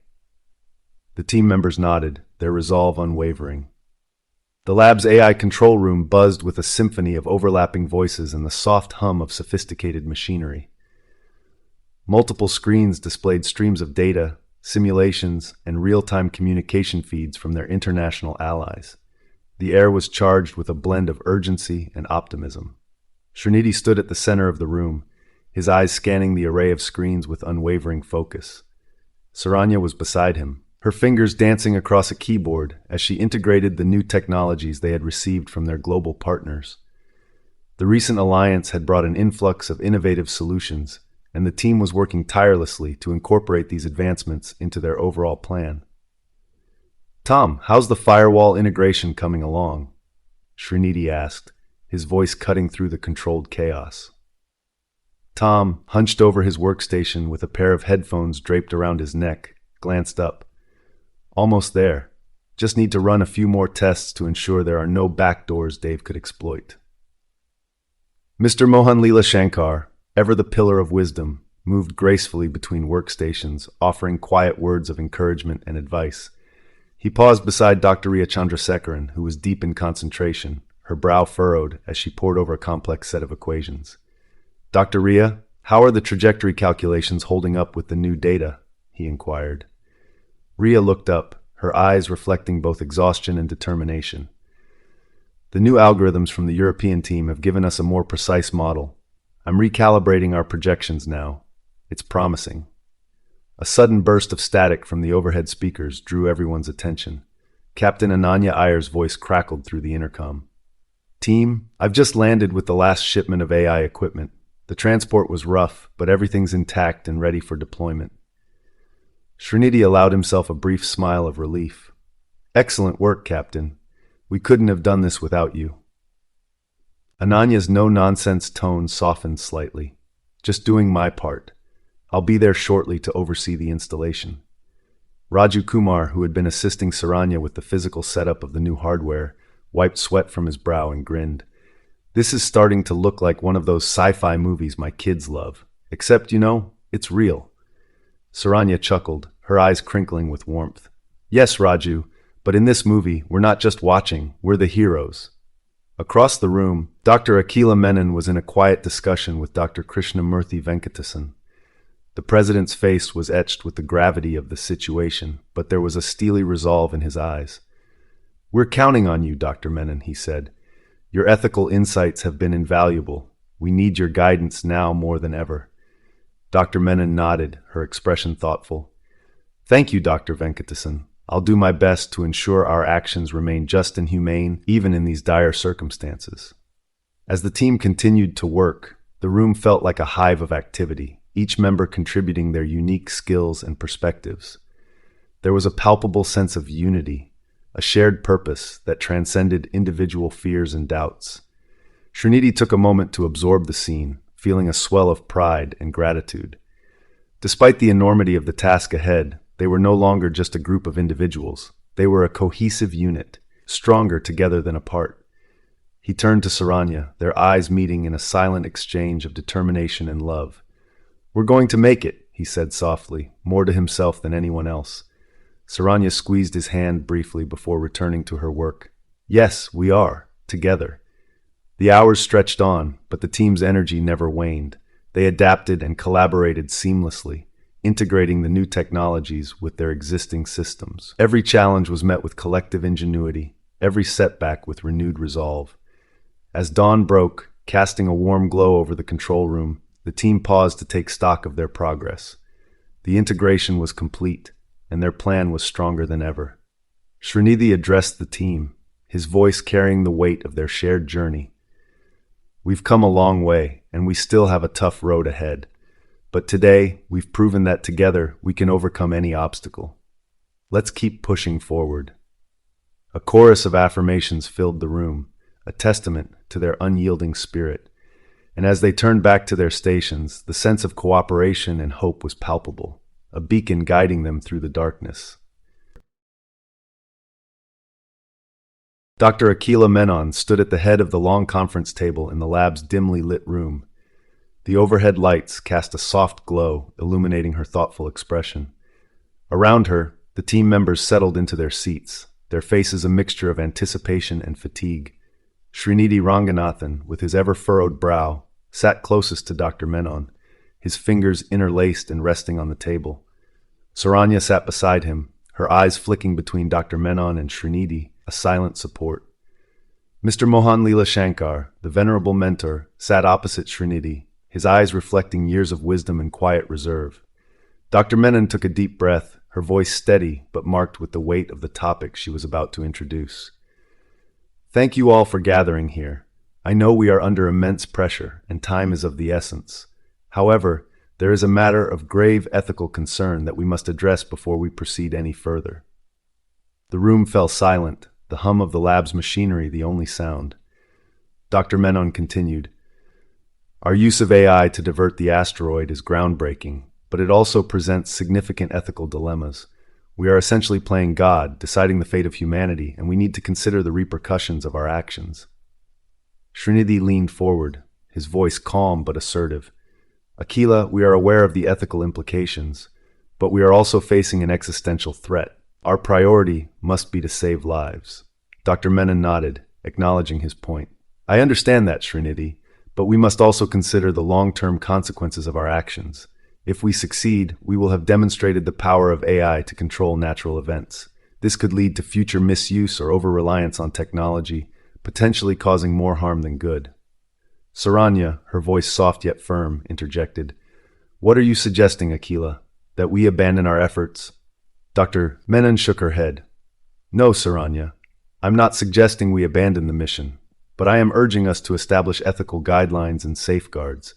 We need to ensure that our actions are transparent and that we remain accountable for the consequences.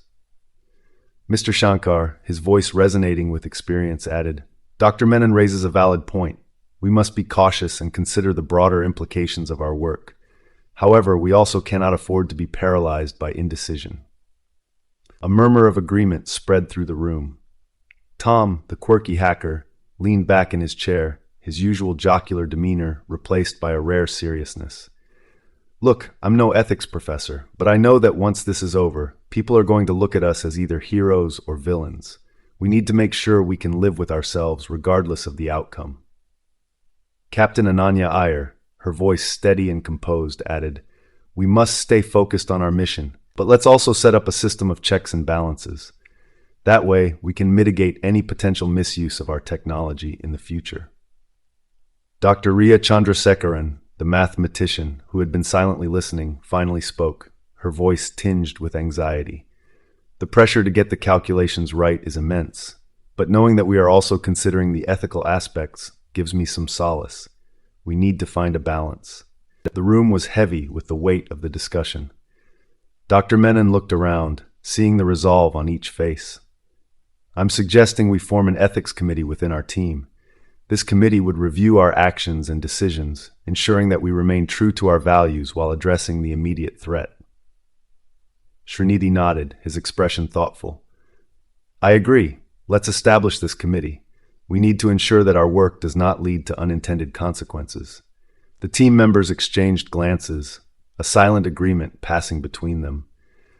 Dr. Menon felt a sense of relief, knowing that they were taking a step towards addressing the ethical dilemmas. As the meeting adjourned, the team members dispersed, each carrying the weight of the discussion with them. Dr. Menon lingered for a moment, her gaze fixed on the empty chairs. Dr. Akila Menon paced back and forth in the lab's private quarters, the dim lighting casting long shadows on the walls. The weight of the ethical dilemma she had presented hung heavily in the air, like an invisible fog seeping into every corner of the room. The team members were scattered around, each absorbed in their own thoughts, the tension palpable. Saranya sat on the edge of her bed, her hands clasped tightly together. She glanced at Srinidhi, who stood by the window, staring out into the night. His silhouette was rigid, his mind clearly racing through the implications of what had been discussed. Saranya's voice trembled slightly as she broke the silence. "What if we're playing with forces we can't control?" she asked, her eyes searching Srinidhi's for reassurance. Srinidhi turned to face her, his expression a mixture of determination and doubt. "We have to try, Saranya. The consequences of doing nothing are catastrophic. But I understand your fears. They're my fears too." Mr. Shankar, sitting in an armchair with his fingers steepled under his chin, looked up. "Ethics are never black and white, especially in situations like this. We must weigh the greater good against our individual moral compasses." Tom, leaning against the doorframe, let out a sigh. "It's all so complicated. I mean, we're talking about using AI in ways that could change everything we know about humanity. But if we don't act, there won't be a humanity left to worry about." Raju Kumar, who had been silently observing from a corner, finally spoke up. "I've seen a lot of things in my life, but nothing like this. I can't even begin to understand the science. But I know people, and I know that sometimes we have to take risks for the greater good. My family, my friends, they're all counting on us." Captain Ananya Iyer, standing with her arms crossed, nodded. "Raju's right. We have to think about the big picture, but we also have to make sure we don't lose ourselves in the process. We need to stay true to our values." Dr. Menon stopped pacing and faced the group. "That's exactly it. We have to find a balance. We can't ignore the ethical implications of our actions. We need to ensure that whatever we do it with the utmost respect for life and humanity." Dr. Riya Chandrasekaran, who had been quietly working on her calculations, looked up. "The numbers don't lie. The probability of success is slim, but it's there. We have to make a choice. Do we take that chance and potentially save billions of lives, or do we let fear paralyze us?" The room fell silent, each member grappling with their own internal conflicts. Srinidhi moved closer to Saranya, taking her hand in his. "Whatever happens, we'll face it together. We have to trust in our work, our knowledge, and each other." Mr. Shankar stood, his presence commanding the room's attention. "Let's not forget why we're here. We're not just scientists and engineers. We're human beings, and we have a responsibility to protect our world." The team members exchanged glances, a sense of unity beginning to form amidst the chaos of their thoughts.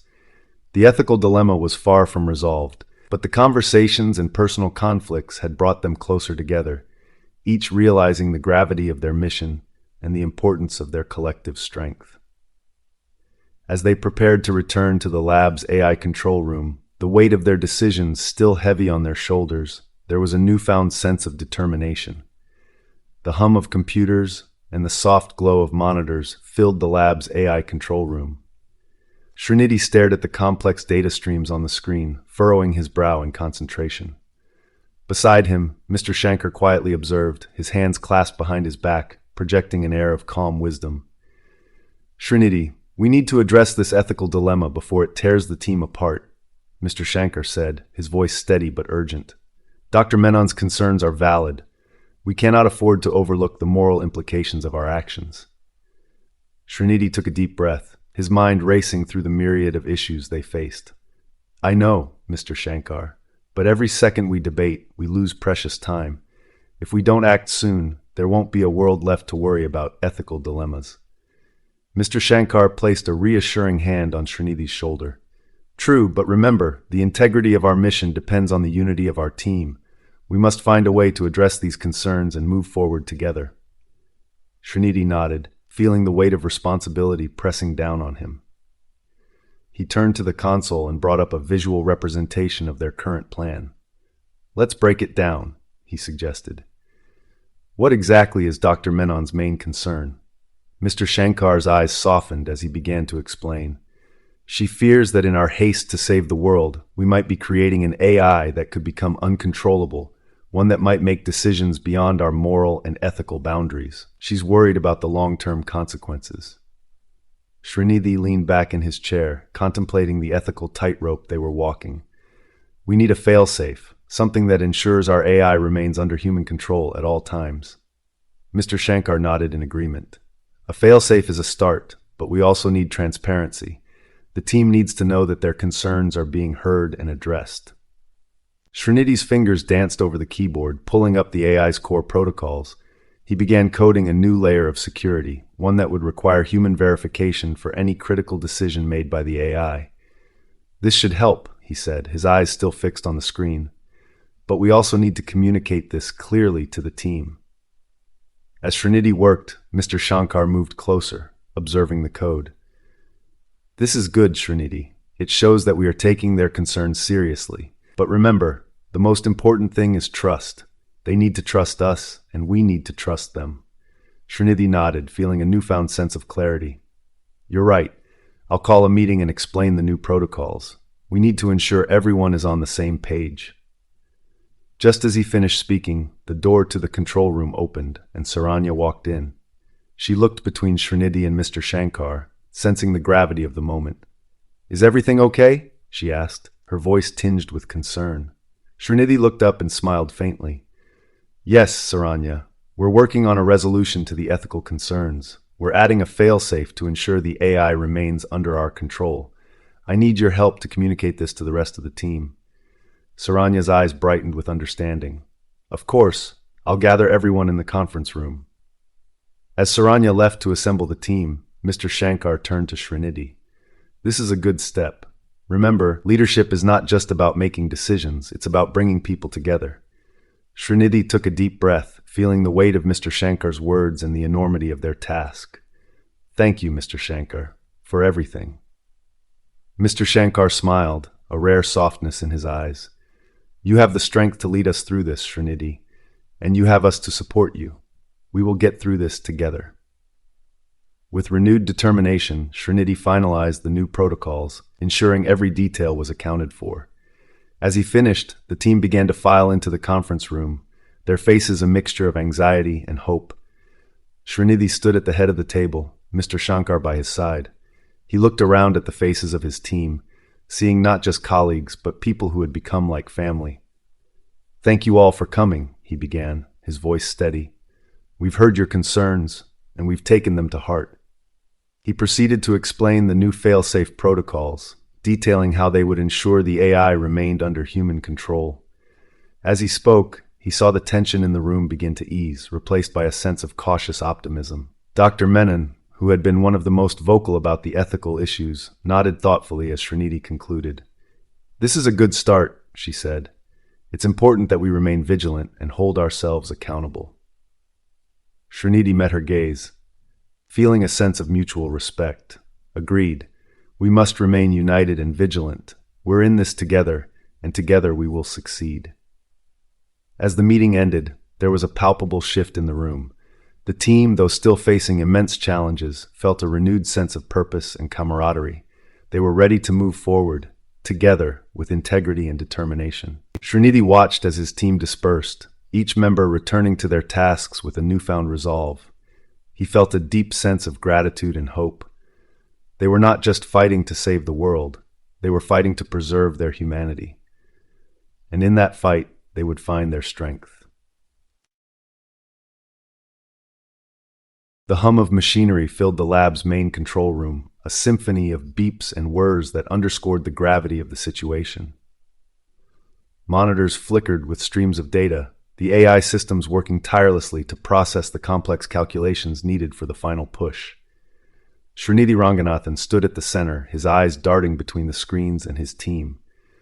The weight of the world bore down on his shoulders, but his resolve remained unshaken. Saranya, her face illuminated by the glow of the monitors, focused intently on her workstation. Her fingers danced over the keyboard, inputting final adjustments to the AI algorithms. Despite the tension, there was a calm determination in her eyes, the kind that comes from knowing the stakes and choosing to face them head-on. She glanced at Srinidhi, a silent exchange of support passing between them. Mr. Shankar, the seasoned mentor, moved with a quiet confidence, his presence a grounding force for the team. He leaned over Dr. Riya Chandrasekaran's shoulder, offering a few words of guidance as she meticulously recalculated trajectories. Riya's brow was furrowed in concentration, the pressure palpable as she double-checked her equations. Every number, every variable had to be perfect. Dr. Akila Menon, standing near the large digital display, reviewed the ethical protocols one last time.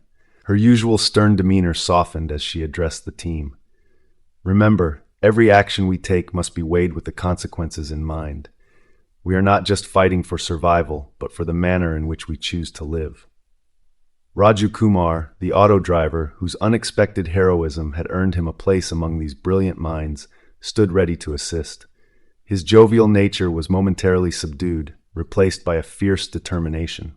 He may not have the technical expertise, but his courage was undeniable.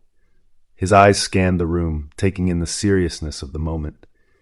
Captain Ananya Iyer, her pilot's uniform crisp and her expression unyielding, coordinated with the ground crew through her headset. The high-risk mission to transport the AI equipment had been a success, but her role was far from over. She was prepared to assist in any capacity, her calm under pressure a vital asset. Tom, the quirky hacker, worked tirelessly to ensure the security of their systems. His fingers flew over the keyboard, his usual humor replaced by intense focus. He knew the importance of his role, the critical nature of every line of code he wrote.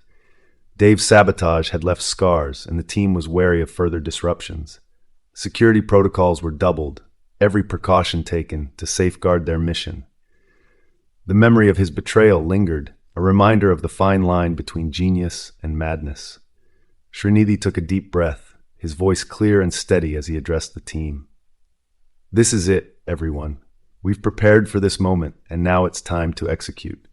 Stay focused, trust in your skills, and remember why we're here. The room fell silent as each member turned to their tasks, the gravity of their mission uniting them. The hum of machinery seemed to grow louder, a reminder of the ticking clock. Srinidhi's mind raced with the calculations, the ethical implications, and the personal sacrifices that had brought them to this point.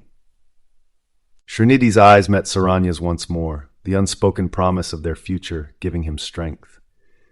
The AI control room buzzed with a frenetic energy as team members darted between various control stations, their faces etched with determination and fatigue. Monitors blinked with streams of data, and the air was filled with the hum of servers working overtime. The stakes had never been higher. Srinidhi stood at the central console, his eyes scanning the multitude of screens before him. Beside him, Saranya worked with a fierce focus, her fingers flying over the keyboard as she inputted critical commands. The room was a symphony of beeping equipment and urgent voices. Ananya, we need an update on the atmospheric conditions for the payload drop, Srinidhi called out, his voice cutting through the din. Captain Ananya Iyer's steady voice crackled over the intercom. Conditions are turbulent, but manageable. We should be able to proceed as planned. I'm prepping the aircraft now. Good. Stay safe out there, Srinidhi replied, a note of gratitude in his voice. Tom, the team's quirky hacker, leaned over his terminal, his brow furrowed in concentration. I'm patching into the satellite feed now. We should have a clear visual of the asteroid's trajectory in a few seconds. Raju Kumar, the auto driver turned unexpected hero, stood nearby, his eyes wide with a mix of awe and determination. Despite his lack of technical expertise, his presence had become a source of inspiration for the team. He watched as Srinidhi and Saranya worked, marveling at their brilliance. Raju, could you hand me that toolkit? Saranya asked, not taking her eyes off the screen. Sure thing, ma'am, Raju replied, quickly fetching the toolkit and passing it to her. Anything else I can do to help? Just keep an eye on the backup systems. We can't afford any more surprises, Srinidhi said, his tone appreciative. As Raju moved to his assigned station, Dr. Akila Menon entered the room, her expression one of resolute calm. She had spent hours debating the ethical implications of their mission, but now, in the face of imminent danger, she was fully committed to their cause. How are we holding up? Dr. Menon asked, standing beside Mr. Shankar. Mr. Shankar, the godfather of modern AI, glanced at her with a weary smile. We're making progress, but it's a delicate dance. Every second counts. Just then, an alarm blared from one of the consoles. Tom's eyes widened as he quickly assessed the situation. We've got a power surge in the mainframe. It's messing with our calculations. Srinidhi's mind raced as he considered their options. Tom, reroute the power from the secondary grid. Saranya, initiate the emergency protocols. We can't let this derail us. The team sprang into action, their movements synchronized by a shared sense of urgency. Tom's fingers flew over his keyboard as he redirected the power flow, while Saranya activated the emergency protocols, her face set in grim determination. Dr. Riya Chandrasekaran, the mathematician responsible for the critical calculations, watched from her station, her heart pounding. The pressure of her role weighed heavily on her, but she knew she had to remain focused. "Adjusting the trajectory parameters now," she said, her voice steady despite the chaos around her. As the team worked together to overcome the unexpected twist, a sense of unity enveloped the room. Each member played their part, their individual strengths converging to form a formidable force. Minutes felt like hours, but finally the alarm ceased and the monitors stabilized. A collective sigh of relief filled the room as the team took a moment to catch their breath. "We did it," Saranya whispered, a small smile breaking through her exhaustion. Srinidhi nodded, his eyes meeting hers. "We did, but we're not done yet. Let's keep pushing." The hum of the AI control room was a symphony of beeps and whirs, punctuated by the occasional clatter of keystrokes. Srinidhi stood at the central console, his eyes scanning the array of data streams cascading across multiple screens. Beside him, Saranya worked with quiet determination, her fingers dancing over the keyboard. The room was bathed in the dim, fluctuating light of monitors, casting a soft glow on their faces. Srinidhi glanced at Saranya, a mixture of admiration and concern in his eyes. "We're getting close," he said, his voice barely above a whisper. "The system's stabilizing, but we need to synchronize the algorithms perfectly." Saranya nodded, her brow furrowing in concentration. "I've recalibrated the neural networks twice already. They should align now." Her voice was steady, but there was an undercurrent of tension. She could feel the weight of the world pressing on her shoulders, the urgency of their mission a constant reminder of what was at stake.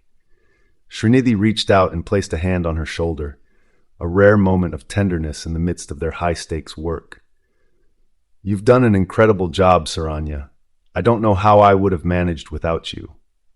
She turned to face him, her eyes reflecting a mix of exhaustion and determination. "We're in this together, Srinidhi.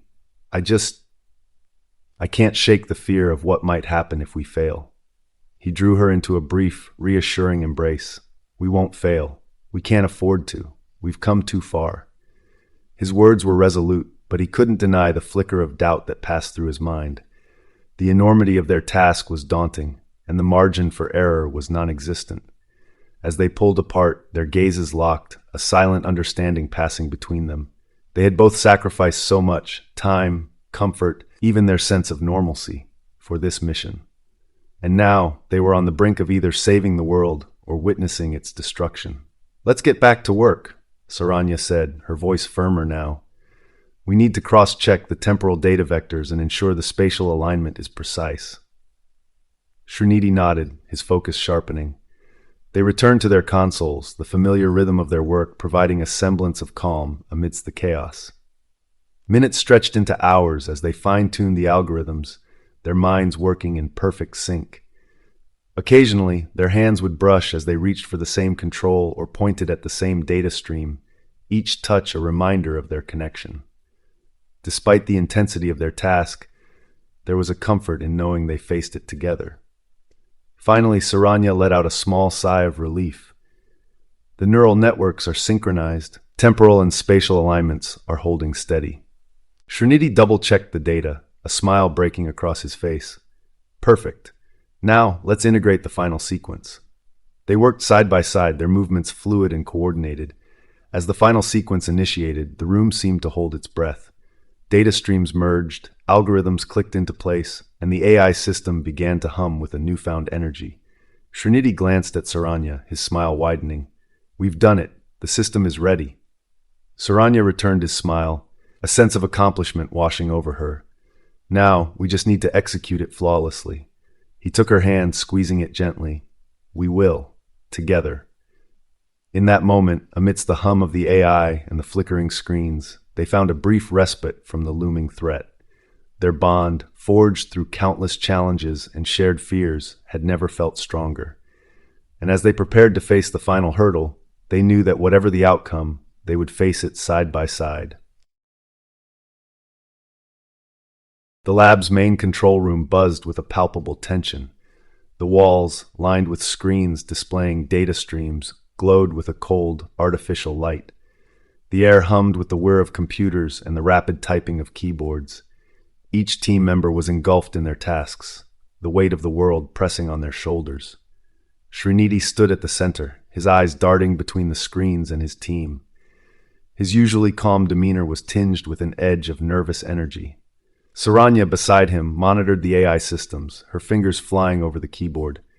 She glanced at Srinidhi, their silent exchange speaking volumes of the trust and anxiety they shared. "How's the trajectory?" Srinidhi asked, his voice steady but tight. Dr. Riya Chandrasekaran, huddled over a console, responded without looking up. "Adjustments are holding. The probability of success is increasing, but it's still not where we need it to be." Mr. Mohan Leela Shankar paced nearby, his hands clasped behind his back. His presence was a grounding force, a pillar of experience and wisdom. He paused, looking at Dr. Akila Menon, who was deep in thought, her brow furrowed with the ethical weight of their actions. "We're playing a dangerous game here, but it's the only one we've got," Mr. Shankar said, his voice resonating with a mix of resolve and regret.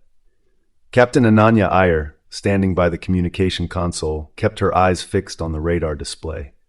She was ready for any command, her military precision and calm under pressure shining through. Her voice broke the tense silence. "All systems ready for final adjustments. We're in the window. We need to act now." Srinidhi took a deep breath, feeling the gravity of the moment. He turned to the team, his voice carrying the weight of leadership. "This is it, everyone. We've prepared for this. Let's make it count."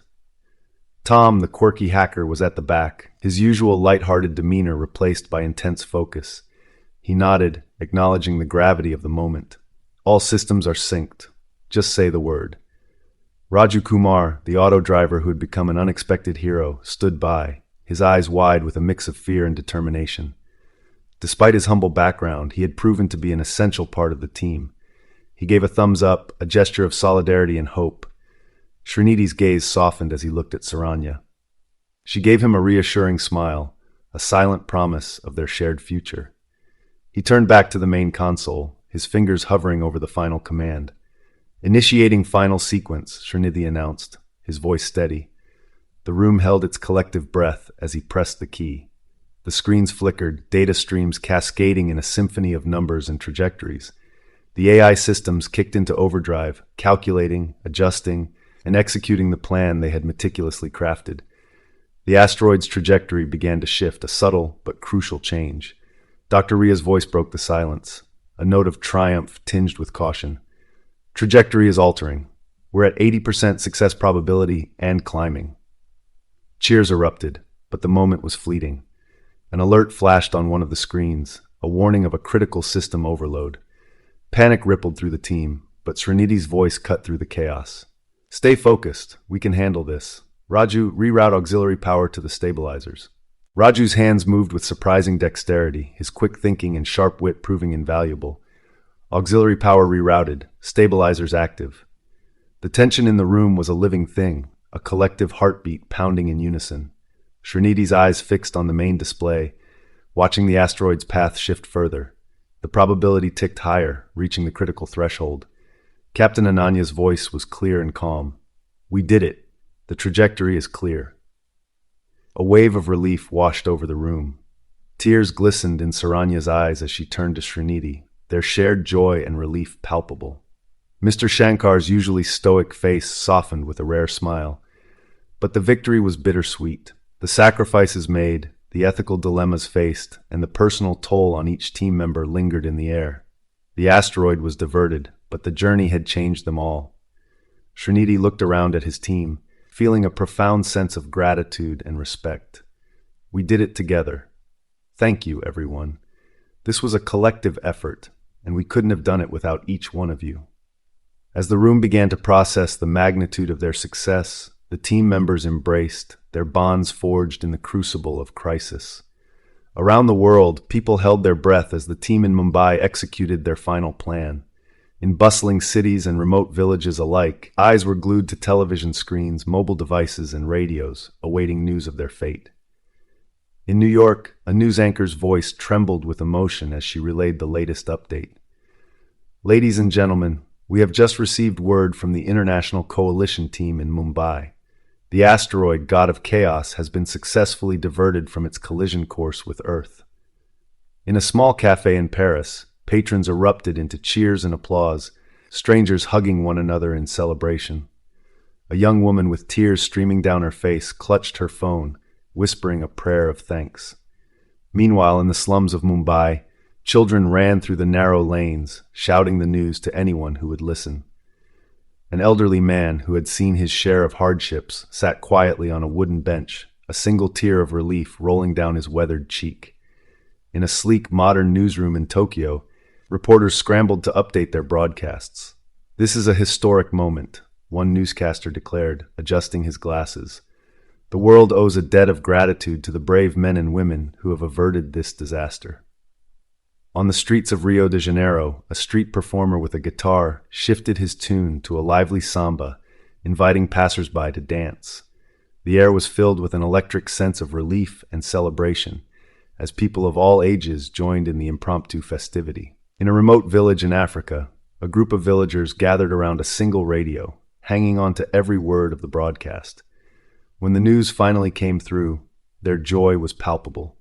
They celebrated with traditional songs, their voices rising to the sky in a harmonious chorus of gratitude. In the White House, the President of the United States addressed the nation from the Oval Office.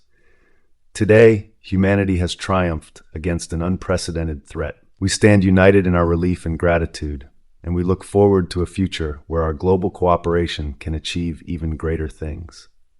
In Beijing, a father held his young daughter close, her small hand clutching his tightly. They stood on their balcony looking up at the night sky with a newfound sense of hope. "The world is safe, my little star," he whispered into her hair. Back in India, Dr. Krishnamurthy Venkatesan addressed the nation in a televised speech. "This success is not just a victory for India, but for the entire world. We have shown that when humanity comes together, there is no challenge we cannot overcome." Across various news platforms, headlines blared the triumphant news. "Asteroid diverted, Earth saved, global unity triumphs over cosmic threat, humanity prevails in face of extinction." In a small apartment in Berlin, a young hacker named Tom watched the news with a mix of relief and pride.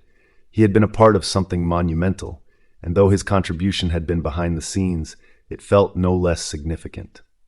As the sun set over the serene beaches of Australia, a couple watched the waves crash against the shore, their hearts lighter than they had been in weeks. "We made it," the woman whispered, squeezing her partner's hand. Even in the chaos of celebration, there were somber moments of reflection. People remembered those who had worked tirelessly and those who had sacrificed everything to ensure this outcome. Candles were lit, prayers were said, and silent thanks were given for the gift of another day. The hum of the AI control room filled the air with a sense of both relief and exhaustion.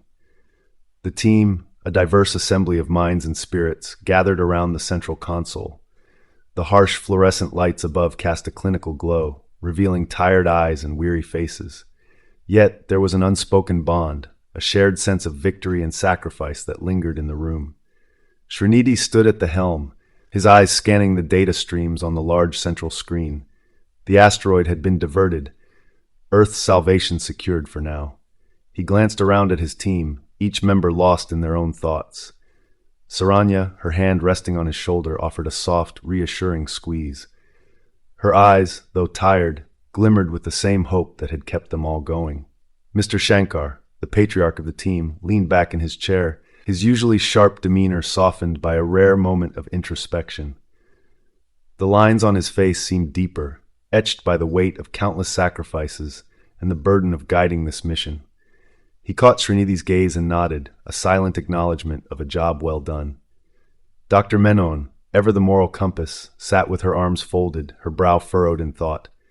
She had been the voice of reason, constantly challenging the team to consider the ethical implications of their actions. Now, she contemplated the cost of their victory, the sacrifices made, and the moral lines crossed. Raju Kumar, the unlikely hero, was seated at the edge of the group, his eyes wide with a mix of disbelief and pride. The auto driver from Chennai had never imagined playing a role in saving the world. He caught Saranya's eye and offered a sheepish grin, his jovial nature momentarily overshadowed by the gravity of the situation. Captain Ananya Iyer, her uniform still crisp despite the chaos, stood with a stoic expression. Her mind replayed the harrowing flight that had brought the crucial AI equipment to the remote location. She had faced death with the same calm precision she now displayed, yet a glint of satisfaction shone in her eyes. Tom, the quirky hacker, sat cross-legged on the floor, his fingers idly tapping away at a keyboard. He had proven his worth, overcoming his insecurities to contribute significantly to the mission. His usual humor was tempered by a newfound sense of responsibility and pride. Dr. Riya Chandrasekaran, the brilliant mathematician, stood by the window, staring out into the night. Her calculations had been pivotal, each number a step closer to averting disaster. Yet, the immense pressure had taken its toll, and she now sought solace in the quiet darkness outside. Srinidhi broke the silence, his voice steady yet filled with emotion. "We did it. We saved the world, but it wasn't without cost. Each of you, each of us, gave something of ourselves." Dr. Menon nodded, her voice soft but firm. "We must remember the ethical lines we walked, the sacrifices we made. This victory is bittersweet." Raju chimed in, his voice breaking the tension with a touch of his characteristic humor. "Well, I never thought an auto driver from Chennai would be part of something like this. Guess I'll have some stories to tell." Laughter rippled through the room, a cathartic release of the tension that had built up over months of relentless work. Captain Ananya offered a rare smile. "We all have our stories now, but more importantly, we have our future." Mr. Shankar's deep voice resonated with wisdom. "The future we have is one we must shape responsibly. We've seen what we can achieve together. Let's ensure we use that power wisely." Saranya stepped forward, her eyes meeting Srinidhi's. "We have a chance to rebuild, to learn from this, and we have each other." Srinidhi nodded, his heart swelling with a mix of pride and humility. "We've faced the god of chaos and come through. Now, let's face the future with the same courage and unity." The team stood together, a circle of resilience and hope. The hum of the AI control room continued, a reminder of the work still ahead. But for this moment, they allowed themselves to reflect, to breathe, and to cherish the bonds forged in the crucible of crisis. The first light of dawn bathed the serene hillside in a gentle, golden glow. The soft rustling of leaves and the distant chirping of birds created a peaceful symphony that seemed to bless the occasion. A canopy of delicate white flowers draped over an archway, framing the scene with an ethereal beauty. Below it, rows of intricately arranged wooden chairs faced a simple altar adorned with fresh blossoms and a shimmering cloth. Srinidhi adjusted the cuff of his traditional kurta, his heart racing with a mixture of excitement and nervousness. He glanced around at the gathered guests, a collection of colleagues, friends, and family, all united in their shared relief and joy. Mr. Mohan Leela Shankar stood nearby, his eyes twinkling with pride and wisdom, a serene smile playing on his lips. He had donned a formal attire that spoke of his respect for the occasion, yet his presence radiated the same comforting warmth as always.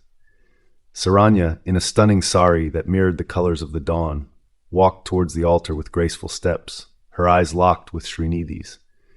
Her face glowed with happiness, and her smile was a beacon of hope. The delicate henna patterns on her hands and feet told a story of love and tradition, each swirl and dot a testament to the journey they had shared. As she reached the altar, Srinidhi took her hand, feeling the familiar warmth and strength in her grip. They stood together, facing the officiant, who began the ceremony with a soft-spoken blessing that seemed to merge with the whispering wind. The ceremony proceeded with heartfelt vows, each word a promise forged in the fires of their shared trials and triumphs. Srinidhi spoke of his commitment to not only their love, but their shared mission to use their knowledge for the greater good. Saranya's voice, steady and clear, echoed her unwavering support and love, a promise to stand by him through all challenges. As they exchanged rings, the simple bands gleamed in the morning light, a symbol of their unbroken bond. Srinidhi's fingers trembled slightly as he slid the ring onto Saranya's finger, a gesture that felt both monumental and deeply intimate. The guests, including their diverse team, watched with smiles and tears. Raju Kumar, in a crisp white shirt and dhoti, couldn't contain his excitement, his broad grin reflecting the joy of the occasion. Captain Ananya Iyer, standing tall in her uniform, nodded with approval, her eyes betraying a rare softness. Tom, the quirky hacker, gave a thumbs up, his usual humor replaced by genuine happiness for his friends. Dr. Akila Menon and Dr. Ria Chandraskaran exchanged a glance, their faces reflecting a mix of relief and admiration. As the officiant pronounced them married, the crowd erupted in applause, the sound carrying through the tranquil landscape. Srinidhi and Saranya turned to face their audience, their hands still intertwined, their smiles radiant. The celebration that followed was a blend of traditional and modern, a reflection of their journey. Laughter and music filled the air as guests mingled and shared stories. Raju took it upon himself to entertain with humorous anecdotes, while Mr. Shankar offered quiet wisdom to those who sought his company. Ananya and Tom engaged in a light-hearted debate about a recent mission, their banter adding to the lively atmosphere. Srinidhi and Saranya moved through the crowd, receiving congratulations and well wishes. The warmth of their community enveloped them, a stark contrast to the cold, calculated world of AI and impending doom they had navigated. Here in this moment, the world seemed to pause, allowing them to bask in the pure joy of their union. As the sun climbed higher, casting a golden hue over the entire scene, Srinidhi found a moment of quiet with Saranya. They stood at the edge of the gathering, looking out over the rolling hills and the distant horizon. The future, once fraught with uncertainty, now seemed filled with endless possibilities. "This is just the beginning," Saranya whispered, her voice filled with hope. Srinidhi nodded, his heart full. "Together we can face anything."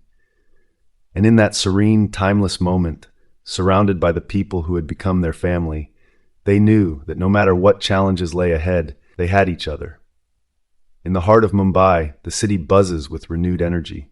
Streets that had once been filled with fear and chaos now resonate with the sounds of construction and conversation. The monsoon air is thick with the scent of wet earth, mingling with the aroma of street food vendors who have returned to their bustling trade. A group of young engineers, inspired by Srinidhi's groundbreaking work, huddles around a portable AI interface in a makeshift tent. Their faces are lit by the soft blue glow of the screen as they input commands, fine-tuning the AI systems designed to monitor and improve city infrastructure. Nearby, a construction site hums with activity. AI-guided drones lifting and placing heavy materials with precision, reducing the risk and labor required by human workers. In New York, Central Park has become a symbol of resilience. Families gather, children run freely, their laughter a stark contrast to the anxiety that had gripped the city not long ago. At a newly erected pavilion, a diverse group of volunteers distributes supplies, coordinated by an AI system that ensures fair and efficient allocation. Amid the crowd, a large screen broadcasts a live feed from the United Nations, where world leaders, including Dr. Krishnamurthy Venkatesan, address the global community, emphasizing unity and collaboration in the face of future challenges. Dr. Venkatesan's voice, steady and resolute, echoes through the park. "We are not just rebuilding our cities and infrastructure," he says. "We are rebuilding our trust in each other, our hope for the future. The integration of AI into our societies is not the end, but a new beginning, a partnership that will help us prepare for whatever comes next." In a remote village in Africa, the contrast is stark, but the spirit is the same. The villagers, who had once relied solely on traditional farming techniques, now use AI-driven agricultural technology to optimize their crops. Solar-powered devices analyze soil conditions in real time, recommending the best planting strategies and irrigation schedules. The result is a bountiful harvest, a testament to human ingenuity and resilience. Elderly villagers, who have seen the land through its many seasons, sit under the shade of a large baobab tree, watching with pride as the younger generation embraces these new tools. One of them, a wizened old man with eyes that have seen too much, speaks in a voice that carries both wisdom and caution. "Technology is a gift," he says, "but it must be tempered with the wisdom of our ancestors. We must use it to heal, not harm."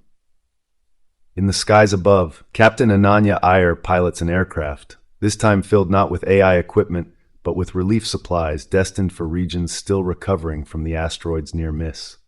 Her co-pilot, a young woman inspired by Ananya's bravery, watches intently, learning from the best. Ananya's calm demeanor and precise movements are a testament to her experience and dedication. As they approach their destination, Ananya speaks over the intercom, her voice steady and reassuring. "We are not just delivering supplies," she says. "We are delivering hope. Each package we drop, each family we help, is a step towards a brighter future." In a small town in South America, Raju Kumar, the unlikely hero from Chennai, stands on a stage in front of a cheering crowd. He has been invited to speak about his experiences, his journey from an auto driver to a key player in averting global catastrophe. His speech is unpolished, but heartfelt, filled with humor and humility. "I am not a scientist or a soldier," he says, scratching his head with a sheepish grin. "I am just a man who did what he could when the world needed it. And that is what we all must do. Our part, however small it may seem. Together, we can move mountains."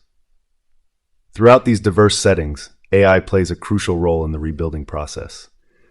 As the sun set, casting a golden hue over the recovering world, there was a palpable sense of hope.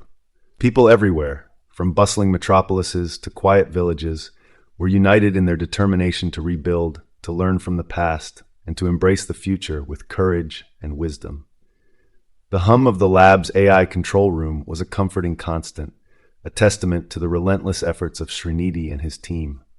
The room, once a battlefield of technical challenges and ethical debates, now buzzed with a quieter, more contented energy. The team gathered around the central console, their faces illuminated by the soft glow of the monitors displaying data streams and simulation results. Srinidhi stood at the helm, his eyes scanning the screen with a mixture of pride and relief. His once detached demeanor had softened, reflecting the profound journey he had undergone. He turned to face his team, the people who had become his family through this ordeal. "Can you believe it?" he began, his voice tinged with awe. "We've done it. We've actually done it." Saranya, standing beside him, squeezed his hand. "It feels surreal," she said, her eyes sparkling with a mixture of exhaustion and joy. "All those sleepless nights, the endless debates, it was all worth it." Mr. Mohan Leela Shankar, the godfather of modern AI, stepped forward. The lines on his face seemed deeper, etched by the weight of their collective sacrifices, yet his eyes held a spark of pride. "I've seen many things in my time, but this is something else," he said, his voice low and reflective. "We not only diverted an asteroid, but we've also set a new precedent for what AI can achieve." Dr. Akila Menon, the moral compass of the team, nodded thoughtfully. "It's not just about the technology," she said. "It's about the choices we made, the principles we stood by. We had our disagreements, but we found a way to balance progress with ethics." Tom, the quirky hacker, leaned back in his chair, a rare moment of seriousness crossing his usually playful features. "I gotta admit, I doubted myself a lot, but seeing it all come together, it feels like we proved something important, not just to the world, but to ourselves." Captain Ananya Iyer, ever the composed pilot, crossed her arms and gave a small nod. It was a team effort. Every single one of us played a crucial role, and that's what makes this victory so significant. Raju Kumar, the jovial auto driver whose unexpected heroism had inspired them all, let out a hearty laugh. Who would have thought an auto driver from Chennai would be part of saving the world? It's been a wild ride, but I wouldn't trade it for anything. Dr. Riya Chandrasekaran, the mathematician whose critical calculations had been pivotal, looked around at her colleagues. The pressure was immense, but knowing we all had each other's backs made it bearable. We turned fear into precision and hope into action. Dr. Krishnamurthy Venkatesan, the calm and visionary president, stepped forward, his presence commanding yet warm. This team represents the best of humanity, diverse, driven, and united by a common goal. As we move forward, let us remember the lessons we've learned here. Srinidhi took a deep breath, his gaze sweeping over the faces around him. We've not only averted a disaster, but also paved the way for a future where AI and humanity coexist in harmony. Let's carry this spirit into everything we do from here on. The room fell silent, each member lost in their thoughts, reflecting on the journey they had shared. The weight of their accomplishment settled over them. not as a burden, but as a mantle of pride and responsibility. As they dispersed, the hum of the AI systems continued, a reminder of the symbiotic relationship between human ingenuity and artificial intelligence. The future was uncertain, but for the first time in a long while, it felt full of promise.